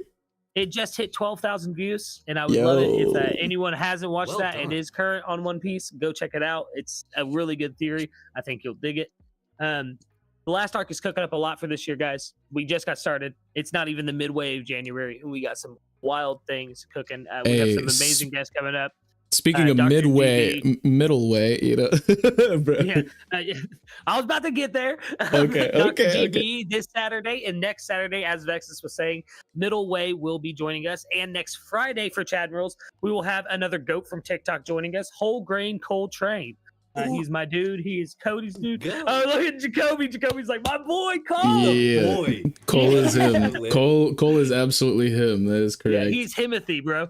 Did you see his Nanami cosplay, bro? It was crazy, dog. Yeah, I'm actually going to be meeting him at a con in Atlanta later on, like this year. So that's fucking dope, bro. That's hype. Yeah, Cole's my boy, man. Cole's my boy. So I'm very excited to have him on. And that is going to be the return of SSJ8 Cody. Chadmiral Kuzan himself. Oh man, I cannot wait to get my boy back. It's not Chadmirals without him. I'm sorry, Vex. You know how it is. Oh no, he went quiet. No, he went quiet. I'll cry. No, I get it. I get it. No, I'm not a replacement for Cody. We're just trying to hold it down, you know. But exactly. Yeah. We've also I'm Kizaru, bro. I'm lazy as fuck. Bro. But you also got a shout out to February 3rd. We got a legend of the community coming on to a TLA stream for the first time. Be on the lookout. Make sure you subscribe for one of the most anticipated collabs we have ever had in the history of this entire channel and community. We got the man, the myth, the legend. We got BDA Law Brago himself coming on to a stream, which is going to be insane, guys. Make sure you stay tuned for that. I also got a shout out to the Madman Zoosh again for another $2 super chat saying no spoilers, Jacoby, on One Piece. No idea what's coming. You're absolutely right. Like I'm saying, like yeah, one of your theories was spot on. I'm not gonna tell you which one. But that's fine. But what I will say is that, like I said, like keep trying to tie everything back and understand like the some of the parallels and inversions. And I'm telling you, even if you're thinking at a point where you're like, nah, there's no way it could be that deep. It is. It is exactly that. It is deeper. It is deeper. Yeah, it is so crazy. Where the story goes from where you're at, and I cannot wait to get more updates on it. Dude, I'm so stoked to continue updating you guys and just this journey. I mean, again, like One Piece literally changed my life last year. The fact that I'm able to sit here and do this is just absolutely crazy. So yeah, just genuinely thankful for that show and cannot wait to continue cooking in it. We have like a lot of heavy moments, and like I know Lucas could speak for hours on this, but like what you were mentioning earlier with the Jinbei moment on the beaches of Amazon Lily when he's like just absolutely slapping sense into Luffy, that moment got me through some of the darkest times of my life. And yeah, huge man. Can I cook on this for like 2 seconds, man? Cook. So Jacoby, I know you've been following my TikTok since I literally had like 3 years, bro. Do you remember me ever talking about like my brother Jay who passed away? I do. How that's how I get to. So after his death, because I got to that part in the anime probably about 8 months about 8 months before or after his death, and that fucking moment with Jinbei, dude, changed my whole perspective on grieving, changed my entire outlook on it, and I've just been so much more like, I don't know, accepting of the matter and everything because of One Piece. Like you said, man, it changes lives. Like, it's insane, dude. That gave me chills, man. Like, quite literally. I don't know if I can show you. Like, that's what anime is about, man. Like, for me, at the end of the day, we boil all of this down past us trying to get clout or whatever it is. Anime does save lives. Like, Naruto got me through one of the hardest times in my life, and it was my safe place, and it was my corner to kind of fold away into. And then, you know, just the positivity in Naruto and all the life lessons made such a huge difference. And at the end of the day, no matter what you think about anime is an absolutely crucial and magical platform because of exactly what you just said, man. Going through traumatic things in life, because life is definitely difficult for absolutely everybody. It's a way to ground you, man, and bring you back to reality. It's important. It is. Believe it. Very well said, brother. Believe it. Believe it, dude. Yeah, dude. But yeah, so can't wait to have you back on. But now I gotta spit my own little spiel here. You guys know the deal. It's your boy vexyz, the twerking legend, the lurking legend, the linking legend, whatever. A man of many names. You can just call me Vex. And it's been super real. Always a pleasure being here on Chadmirals. Cannot wait for the return of Cody 8 D&D on Saturdays once Cody gets his internet back and situated. We miss you so much and we love you, Cody. I've also got my own One Piece D&D campaign that I do every Tuesdays, except probably going to miss this next Tuesday because my entire state's power grid's probably going to shit itself, but that's fine. But yeah, I didn't mean to laugh at that. I'm sorry. No, you're good. You're good. Another major shout out to Zoosh saying Naruto got me through my divorce with the $2 super chat. That's heavy, man. But we're super glad you're on the other side and you're still here with us. And you know, amen to that. We're better people, you know, that we go through these things and we have each other, you know. So that's wonderful. Again, I could cook so much on Naruto as well, and I know that Jacoby can just based off of what he said, but Lucas has got to catch up, y'all. Yes, I do. Oh yeah. But yeah, we've the last of the big three, guys. we are the last arc. We have been the last arc, and we will be the last arc. And it's always a pleasure being on stream and vibing with you guys. Loving all the blessings from the new members. Make sure you check out all the links in the description. Lucas is in there. My link is in there. If you peel through, lots of goodies. Make sure you subscribe to the channel and like the stream. If you want more ridiculous amounts of content, we did an 8.5 hour stream of Liberation as our first stream to kick off 2024. And it was wild. It was insane. We had Joy Boy Theories. Yeah. We had Dax Sake. We had King Recon popped in the chat. Randy Troy popped in the chat. We had Parvision cooking with us. We had so many legends. We had Ghost Train of Thought on there. A lot of goats. We had Polypede. So many people who are wonderful individuals on TikTok and YouTube came and cooked with us. They're also cooking in our Discord. If you want to hit the link in the description and join in on the discussion on the daily. Because we're cooking every day, not just when we're in stream. But we love having you guys in here with us. Massive shout outs to 3 Day Trip. Literally would be lost without you. We love you, 3 Day. Shout out 3 Day. Yeah, it's been super fun. And like I said, Jacoby, cannot wait for you to come back on and cook with us. But this is where we're going to call it for the night. All of y'all have a wonderful rest of your night. We will be seeing you guys next week with more free quality content. So please do make sure that you've liked and subscribed. And take it easy, y'all. Hell yeah. Much love, guys. Thank y'all so much for having me. Much love to the Drop Squad Pirates in the chat, turning up tonight. And all the Last Arc people, thank y'all so much. Could not be happier to be here. Cannot wait to be back. I'll be back next week if you want me, fam. Hey, peace. We love to hear that. All right, and we're sending it off